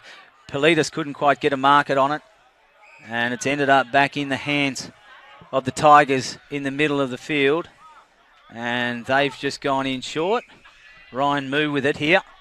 So Moo looking for someone. Overall presents himself. Punched away by Doyle. Aiden Robinson was in there.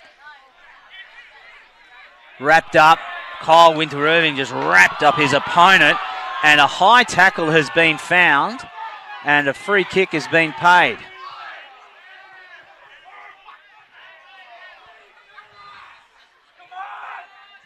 And they've been told to get it on, and they have. Punched over the top. Doyle got hands. Got stripped of it. Loose out there. Braden Taylor. Gets it, can double back, and he does. Gives a handball over to the top to Sia Varela, who just hurries his kick. Doesn't care who to. As long as the boundary line is his friend. The boundary umpire is the player's best friend, but I think the boundary line is their second best friend, Nick. Yep, absolutely. It's been a bit of time out earlier in the match. This quarter we've kept the ball in the middle of the ground a lot more, and it's been a lot more pleasure to watch. It's been a good game of footy in this third quarter. Well, Shannon Motlop said to his charges at half-time that he wanted them to spread the Nightcliff players, and he's done that, and then they've gone up the middle as a consequence. Really pushed them out. Free kick's been found. It's going to go to Nightcliff again. Still 2 points the difference here. Green Ants in front. Trailed most of the night. Mitch Lowe couldn't quite get the free. Couldn't quite mark that ball. It was on his chest. And that's a siren across the road at TIO Stadium for the other game that's just about to start the second half. Well, this promised to be an absolute arm wrestle, Nick. It's turned into that. Absolute promise to be from the moment it was fixtured. Pushed over the top. I think that might be close to out of bounds on the full. No. There it is, out of bounds on the full. So a let off again for Pints. Spread out wide here to the left. They've got Wanda Posh push inside, but I don't think he'll take the risk. No. At the 27th minute mark of the third quarter with their 2-point lead. No. I think this is going straight down the wing. Yeah, straight to a contest. Sia Varela just sent it there. Yeah, and that's three-quarter time here at DXC Arena. A 6-point turnaround then in that quarter. Nightcliff led by 4 points at half-time. Pint now 2 points up. 6 goals, 6:42. 6 goals, 4:40. We'll be back shortly with you for the final quarter here at DXC Arena.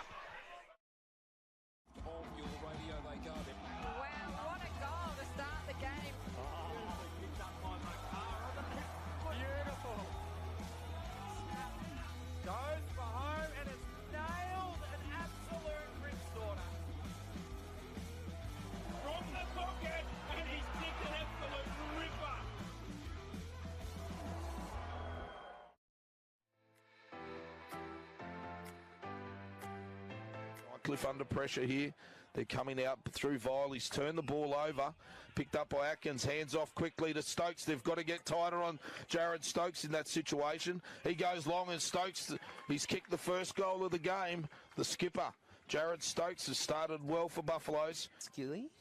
Di Pasquale, he's started the game well. Philo, they've got to man him up. He will kick it from 50. And he loves it. He loves it. I think he was knocked over after it too.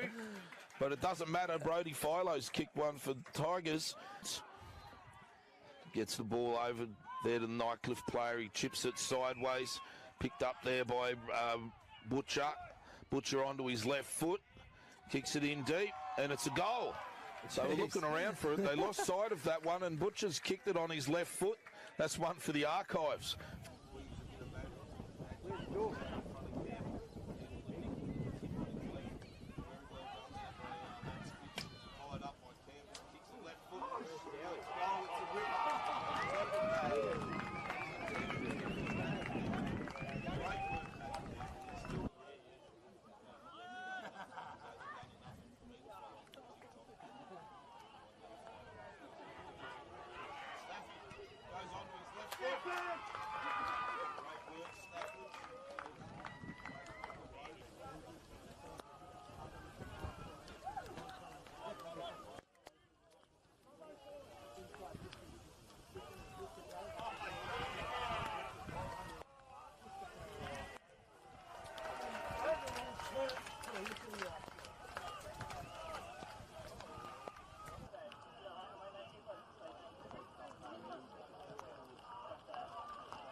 virtue of that. Fijo has the football, goes back to a good player in McQueen. McQueen's been pretty good too. He's had a bit of possession. Playing in front of Dunstan was good and picked up by Mensa. Snap on goal, and there's District's first. 10 minutes in. Welcome back here to DXC Arena for the round 17 Premier League action tonight. PINT taking on Nightcliff. My name is Nick Danks. My commentary partner this evening is Ashley Manakaris. Ash, PINT again win another final her second half. 6 points up in 6 points. They won that one by. They were 4 points down at half time. Now 2 points up. Great quarter by PINT. Yeah, it was, and some great goals, particularly a couple on the run. Alex Harvey really proving to be a headache there for the Nightcliff defenders. Nightcliff defenders have held firm pretty much all of the night, but gee, they had the pressure put on them towards the end of that quarter. Although, Nick, you made a big call off air. You thought Pints might have got the momentum or have enough momentum to deal with this and win. Yeah, I think so. I've seen them play probably 7 or 8 times this season, and every time I've seen them, I've looked forward to their second half. They've always been sluggish in the first half, but in the second half they get some run. And as you said, they were told by Shannon to push them wide early, which is what they did, and opened up the middle of the ground, and then bang, bang, bang, they went through and looked really, really good. And I really think that they've got the run on here. I just can't see where the Tigers are going to get enough goals through, but I do see players like Harvey and Penrith. And Silver's not been in the game much tonight at all. Do you think he's going to pop up and do something? So, yeah, I think PINT here. Well, that's a big call. I got to say to you, I thought the way that they ran out that quarter was a very, very positive sign. Jones got beaten out by Butler. He's held his own, but here comes Penrith charging through the pack for the Green Ants. Bouncing ball. Is it going to sit for them? It's not. It's going to come out through Wines, you would think. Wines just bustled off the ball there by Alex Harvey. His confidence will be sky high after a couple of good goals. He's kicked 3. It's coming out the back there. Who's going to lead the race to it? It's going to be Nightcliff. They can settle it down through Rinaldi. Rinaldi just wants to have a kick wide. He does. Sock it off the ground there through Jackson, or Moody. And then it's going to be up forward. The Tigers leading the race to the ball. Under the pressure there is Butcher, trying to keep it in. PINT's defenders are going to get caught short here. This is problems for them, and it is. It's a goal. And it's Moody that has put that through. Which is 4th for the night. And that's probably the best I think Tigers have looked all night, even though now they've pinched the lead back by 4 points. 7 goals, 4:46 to 6 goals, 6:42. As we've just started, not even a minute into the final quarter. No, Moody did a great job there. And good work by Butcher too, I got to say, because Butcher kept that ball in and they basically just persevered, the Tigers. So when they look good, the Tigers do, when they're running forward in packs and keeping the ball low, they got it into the pocket and then just pure tenacity then. Got that ball loose and pinched the first one of the quarter. We go back into the middle. Jones.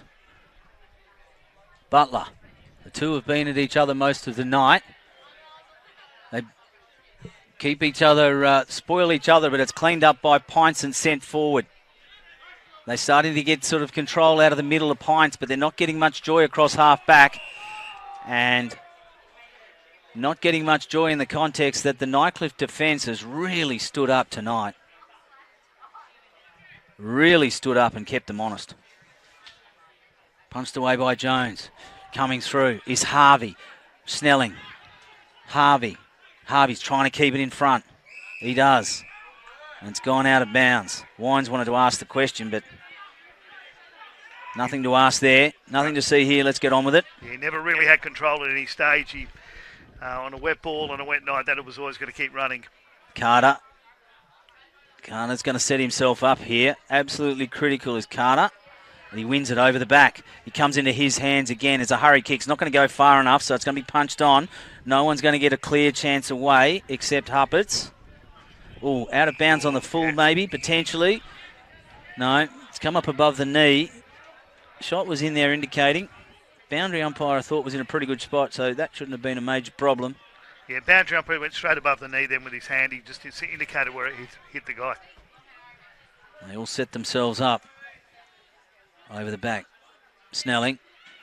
Hurried kick. It's going to drop short here. Braden Taylor was waiting for it. Robinson. Tregerworth was in there too.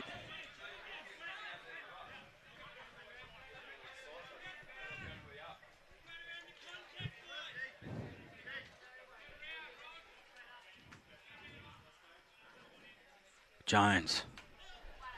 Easily won out, though, by Butler from Nightcliff. He's really got a really good leap on him, Butler, the ruckman. That's why I liked seeing Tyler Flanagan from Nightcliff get in there.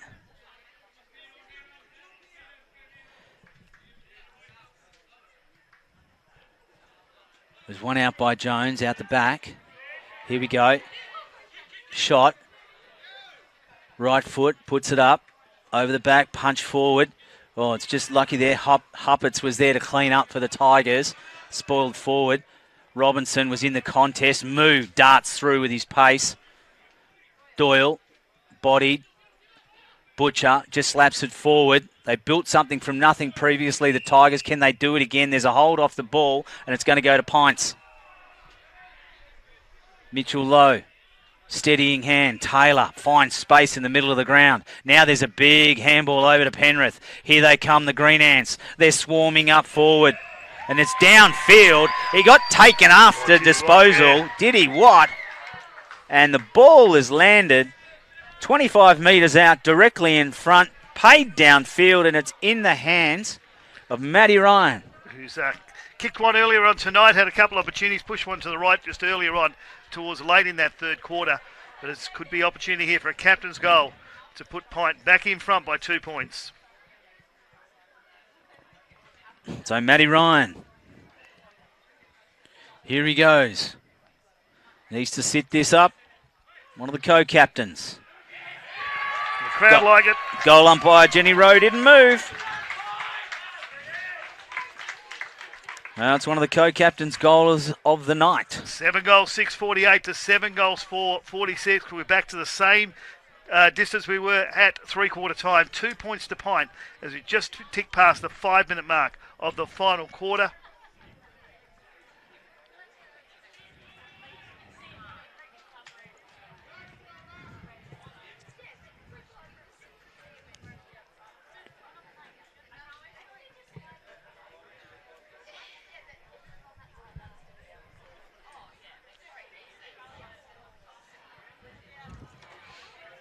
Well, 2 point margin again. I mean, Nightcliff, out of both sides, Nightcliff stole an absolute thriller against Saints. Same colours, by the way, as Pints. A couple of weeks ago. Yep, we were courtesy of Lachlan Huppets. We saw there that night. As they're going to do it here again. Just sending it forward. Braden Taylor. Just punches it away. Trigger with Borks one way and then back the other and gives it to Taylor. Taylor inside the boundary line just sends it forward. Yusuf had a bit of a wait there. Penrith came in. Now it comes to Sylvie Yusuf. He's quick. Yusuf just goes over the top. Can't get it to his teammate. Kyle Winter-Irving's there with body, but it's picked up though by Shot. Left foot snap. He's going to go across the face of goal. It's going to be tried to be kept in. And it hasn't. It's gone out of bounds. How quick was Yusuf? Absolutely. They call him Quicksilver. That's the speed we've been waiting to see from him all night, and he burst out of the centre there, and I thought, here we go, but great defending, which the kick off the ground was nearly as far as Yusuf passed in there. No, it was a good effort. Carter, front position. Brown's going to run away with it, though, for the Tigers, out of defence. They haven't been able to get it over halfway so far much in this quarter, probably 2 or 3 times, although they did score on one of them. Now they can get with more perseverance, more composure they can they? No, it's cleaned up again. Here they go. Tyler Flanagan with it this time for the Pints.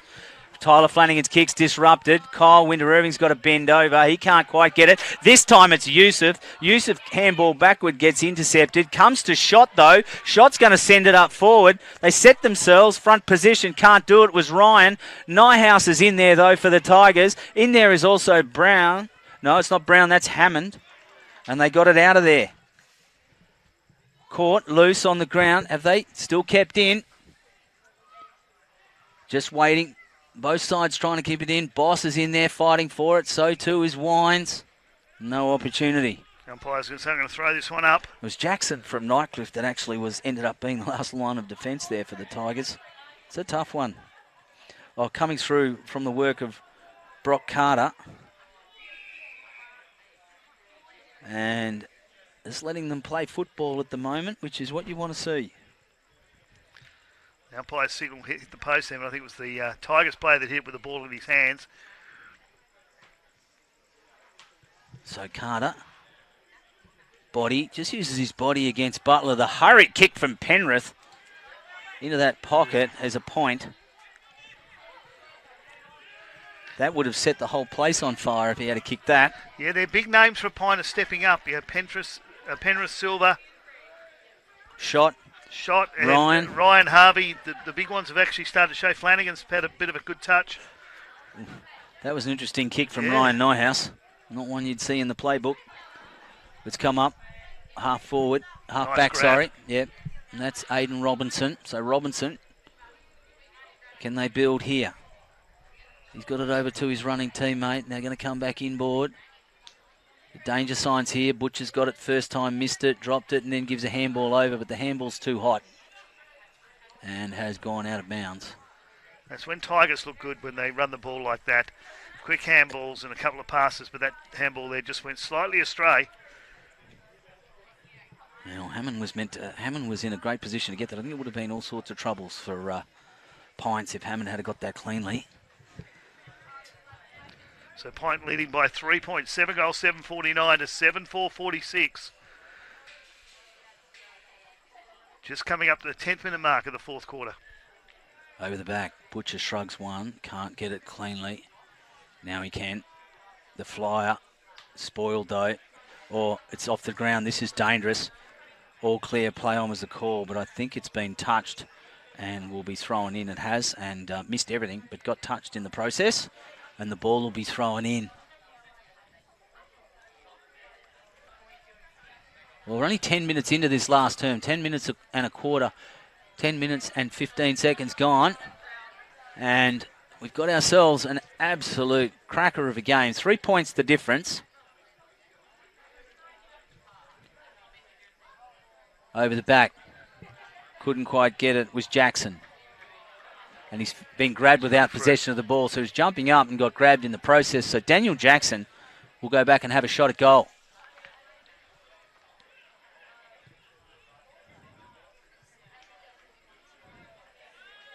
This to put Nightcliff 3 points up. He's already got one earlier this evening. And I reckon he's got his second, and the Tigers go 3 points up. That's his second for the evening. Earlier on this evening, Palmerston defeated the Tiwi Bombers by 44 points. St Mary's defeated Waratahs after the siren with a point. And across the road at the moment, the Darwin Buffs very strong at the moment over Wanderers. They're about halfway through the third quarter, and they're about 15 points up.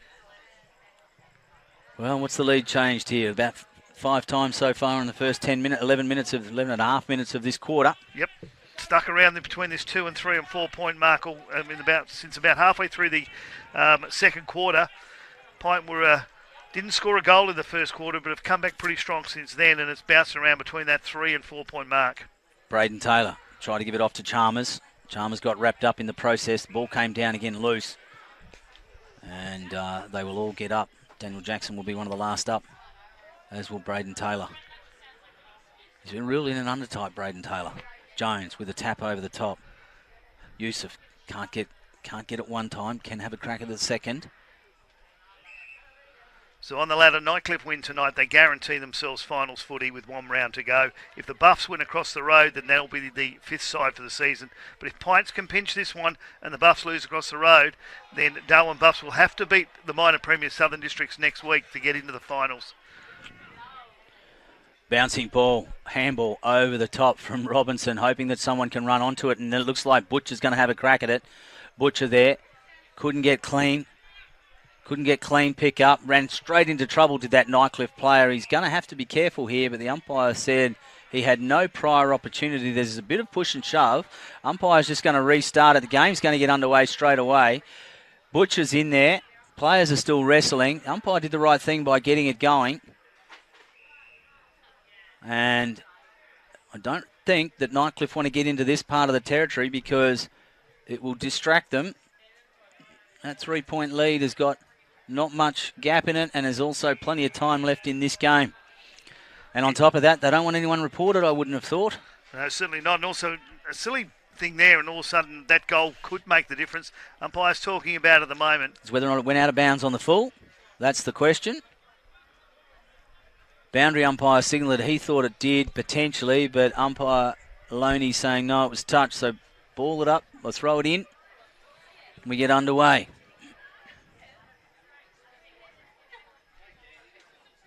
Punched over the top.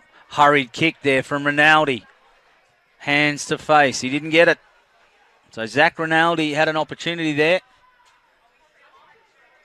So we're back to that 4-point lead to the Tigers. 8 goals, 553.7749. And it's been that sort of night since about halfway through the second quarter.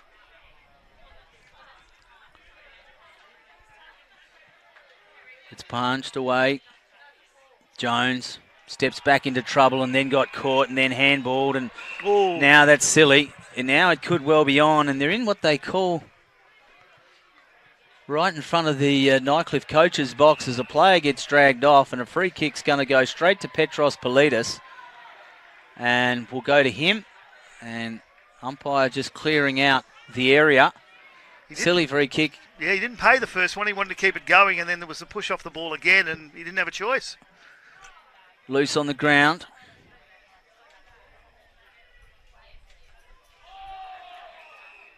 And that looks like a throw. Yeah, it was. Umpire in a great position to call that. Mitchell Lowe. Across the goals. Picks out Doyle. Doyle can go long. He's got Penrith. Penrith interfere within that marking contest. Been one of the best on ground tonight, this guy. He has. He's lifted very much so since the second quarter. Really been a driving force for the Green Ants. Yusuf bounced off his chest, touched and has gone out of bounds. So 49 plays, 53. The Green Ants trail. And there won't be a lot in this quarter. There's only been a couple of goals. So Pine are going to have to hurry on and get one soon. There will only be, you would think, probably 6 minutes, maybe 7 minutes left of this game. As they come over the top. Pushed off out of the air from Petros Politis. Boss is in there sliding, can't get it. Pushed out, he's got to be careful when he does that. You don't want to get caught in a free kick position there. Players asking the question. Umpire says, give it to me.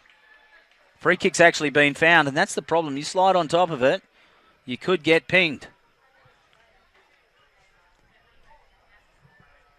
Nightcliff really looking to get moving forward. Walker.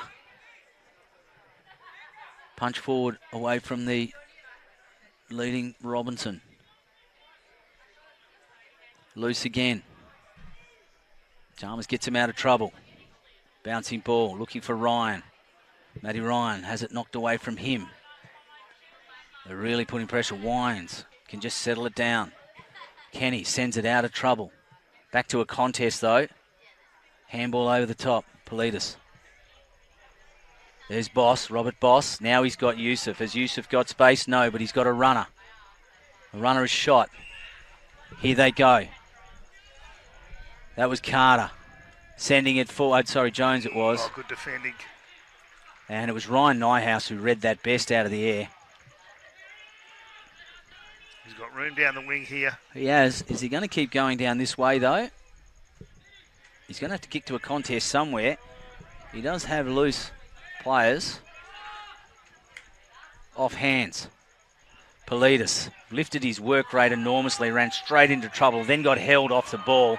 Well, he ran into trouble, got rid of it, then got held. So there's going to be a free kick, and so there should be.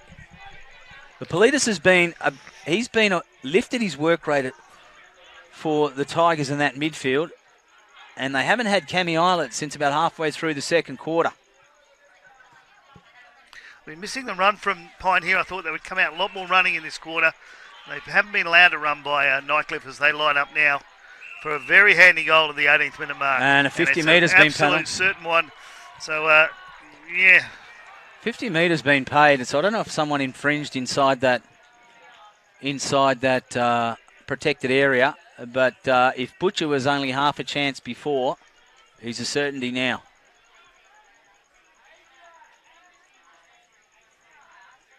So it's gone right into the goal square and it's gone right in directly in front. So Butcher has an opportunity to extend the lead to 9 points, to 10 points, and makes no mistake.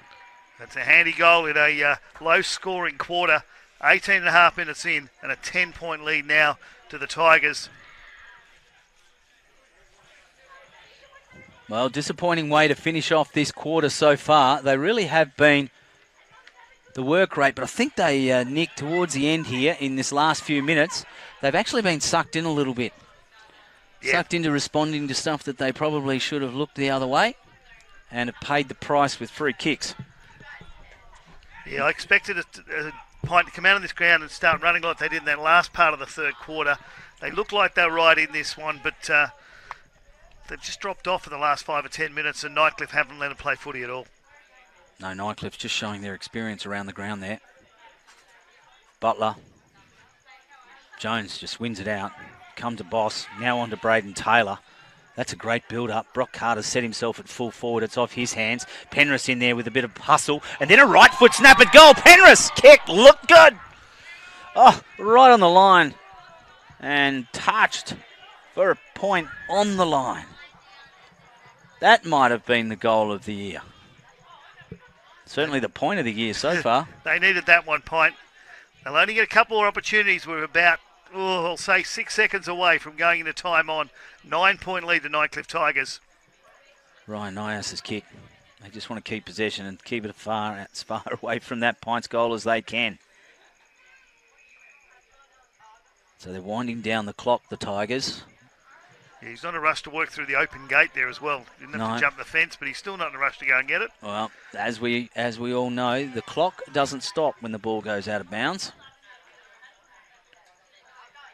And Wines was in no hurry to bring it back, nor would you be if you held a 9-point lead and you were finalising your spot in the 5.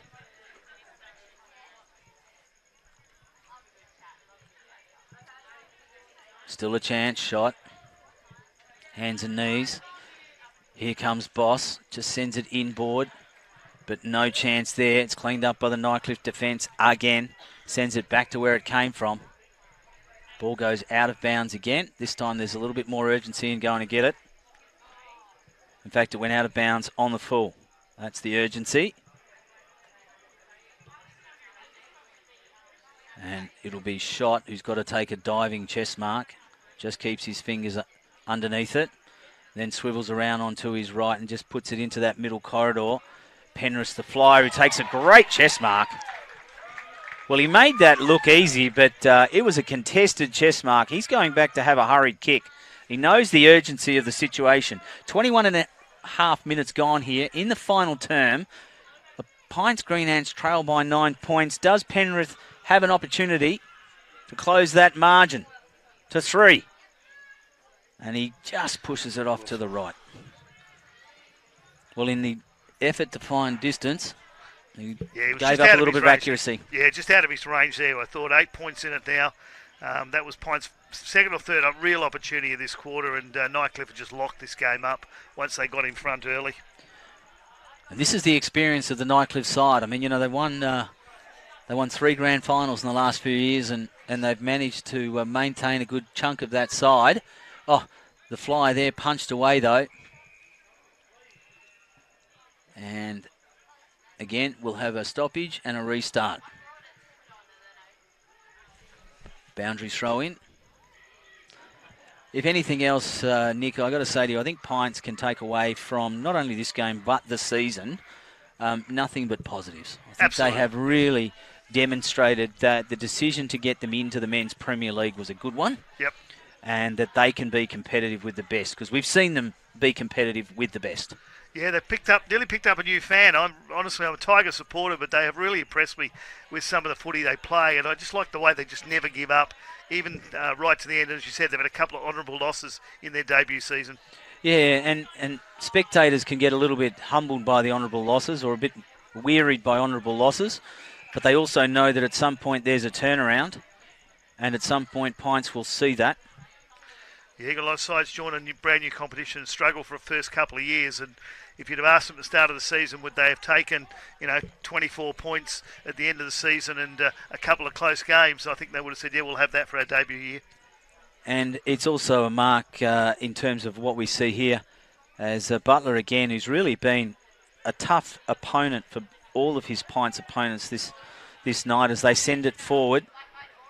Off hands at the back. Oh, Ryan just got dragged off it there as he kicked. Hurried socket through. And they just whittle it away. So it's gone back to 7 points here at DXC Arena. Ryan Nyhouse just asking everyone to steady it down. Yeah, I don't think if you slowed it down anymore, Ryan, you guys would be going backwards. Yeah, 24-minute mark. Can't be much more now. 7:10:52, 9:5:59. No, I was just going to say, Nick, it's the off-field culture as well, I think, which has been part of their overall success. We see it in their Women's Premier League, and we also see it in their Men's Premier League reserve. So I think they have they send it in, but it's going to be chopped off there and marked. And the Tigers will have an opportunity to really shut this game down. Now they could bring it out wide here. Nathan Brown sort of snuck around, but they've ignored him and they want to kick to the contest or that boundary line. Doesn't matter which comes first. Hurried handball and kick. Now they're going to try and run it. The Green Ants back in there. They're just peppering away at the forward line. Nightcliff, though, through Wines. Petros Politis just got slung off it. Handball backwards as finds the outlet. Boss couldn't get it first time. Smothered off the boot there. That was good work. Penrith dangerous. Sylvie Yusuf had it stripped as he tried to charge through. And falling free kick. Free kick's there. Not much the Pints player could do about it. Yeah, he fell into the bottom of his leg, but he did take him out, and Jones was free. Sorry, Brown was the one. Who got that free kick. And the ball's gone out of bounds again. Butler couldn't quite get it on the first take. 25 and a half minutes going here. Long quarter. It's a longer quarter than I thought it was going to be with the amount of goals we've had, so we can't have much more left. 7 goals, 10 plays, 9 goals, 5. Just 7 points the difference. Pint supporters will be finishing off the season. The Green Ants with a bye next week in the Men's Premier League anyway. And they'll be out there supporting their other sides who have made finals football. You would think. Chalmers with a quick handball over the top. Moo couldn't quite get a clean hand on it. Jumped, tapped it forward. It's just gone up. First time over the halfway mark for a while, and it's been marked clearly by Butcher.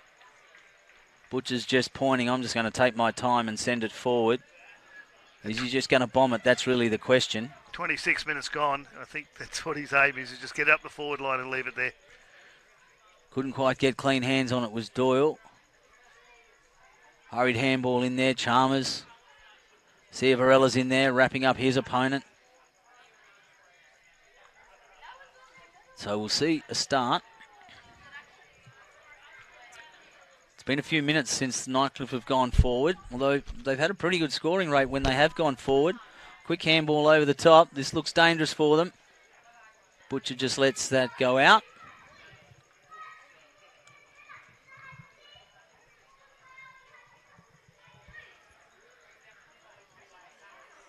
So in this lull of proceedings, you best on grounds tonight, Ash? You impressed with, obviously guys like Penrith have done pretty well for Pint. Yeah, it's a tough one because Nightcliff, I think the Nightcliff ruckman, to be honest with you, Butler has done an outstanding job. He's kept it going all night. And I think for their efforts over 3 quarters, you can't beat Ryan Nyhouse and you can't beat Luke Wines. I think they've just been headaches. And this boy here, Petros Politis, has also had a fantastic game for the Tigers. And when Cammy Eilert was on the field for that quarter and a bit, he actually had a big impact, which set up their early lead. But then he went off with an injury, and Politis stepped up. So you've got to be happy with that, and you've got to be happy with those efforts. So from that point of view, I think Chris Bash has got a little bit to be pleased about. I still think he probably needs more of his players to stand up heading into finals. Aidan Robinson takes a mark. I don't think they're going to be a side that's going to kick a lot of goals, but I think that they're going to be a side that's going to have to kick, or it's either keep their opponents to not many goals, or find a way to score those goals. Punched away, over the back. Looks like it could be socket off the ground. Butcher says it could be, but it was touched. And through for a point. Play on is the call. It wasn't paid as a point. The umpire pulled a free kick out of it before it went over the line. So no all clear given. So it's back in the middle of the ground. Long quarter, 28.5 minutes, not many goals. Oh, that's going to be close to a push in the back, and it was. That's a good free kick, that. So the player was landed on, and the player was Moody that got landed on and got a free kick. Haven't seen that paid much, yet it's clearly a free kick. Is Ryan Nyhouse there, wearing 0 on his back tonight, towards 0. Road safety campaign. Northern Territory at the AFLNT is involved with in conjunction with the Northern Territory government. Silver Yusuf just dances around and looks inboard, and he does. Finds a teammate. Can they score one more? Oh, Kyle Winter-Irving. Here they go. Looks like a training drill from the Pints team. Carter couldn't get away front position. Couldn't get to front position, could Carter. See, they did all the hard work there, then, Pints. He just couldn't get it. It was good defensive work by Ryan Nyhouse. And that's the full-time siren. So Pint going down by 7 points in their last home game of the season. Goal scorers for Pint. We got 1 for Thomas Schott, 2. Matty Ryan got 2. Alex Harvey 3, and Tyler Flanagan 1 for the Tigers. Ryan Moo 1. Daniel Jackson got a couple. Jay Moody got 4, 3 early in the game, and then the 1 to finish it off. Polides picking up 1, and John Butcher picking up 1 after a 50-metre penalty put him directly in front. So that's that game up, 7 points. It's a big one, but the top 5 is now locked away. Yeah, the top 5 is locked away, and probably the biggest result of the weekend is St Mary's after the goal score, after the siren, 1 point win. But I got to say to you, tonight's game, we always knew coming here it was going to be an arm wrestle.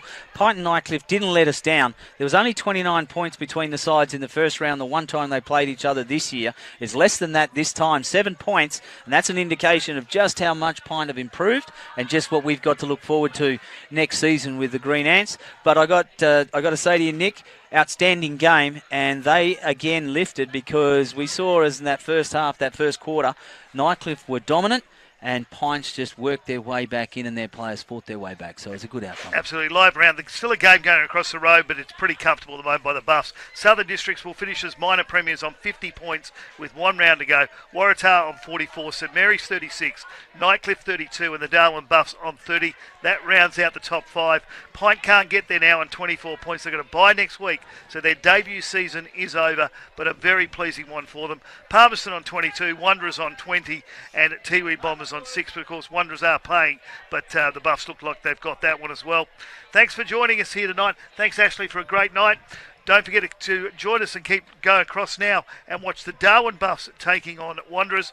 And next week, round 18, 2 p.m. at Gardens Oval, Tiwi take on Nightcliff, 4:30 at TIO, the Darwin Buffs and minor premiers Southern Districts, 6:30 at Ghazali's Arena, Palmerston and Waratah, and we end the home and away season at TIO Stadium at 7 o'clock with Wanderers versus St Mary's. Thanks a lot, Cash. No problems, Nick. Been a pleasure calling. We'll catch you next week.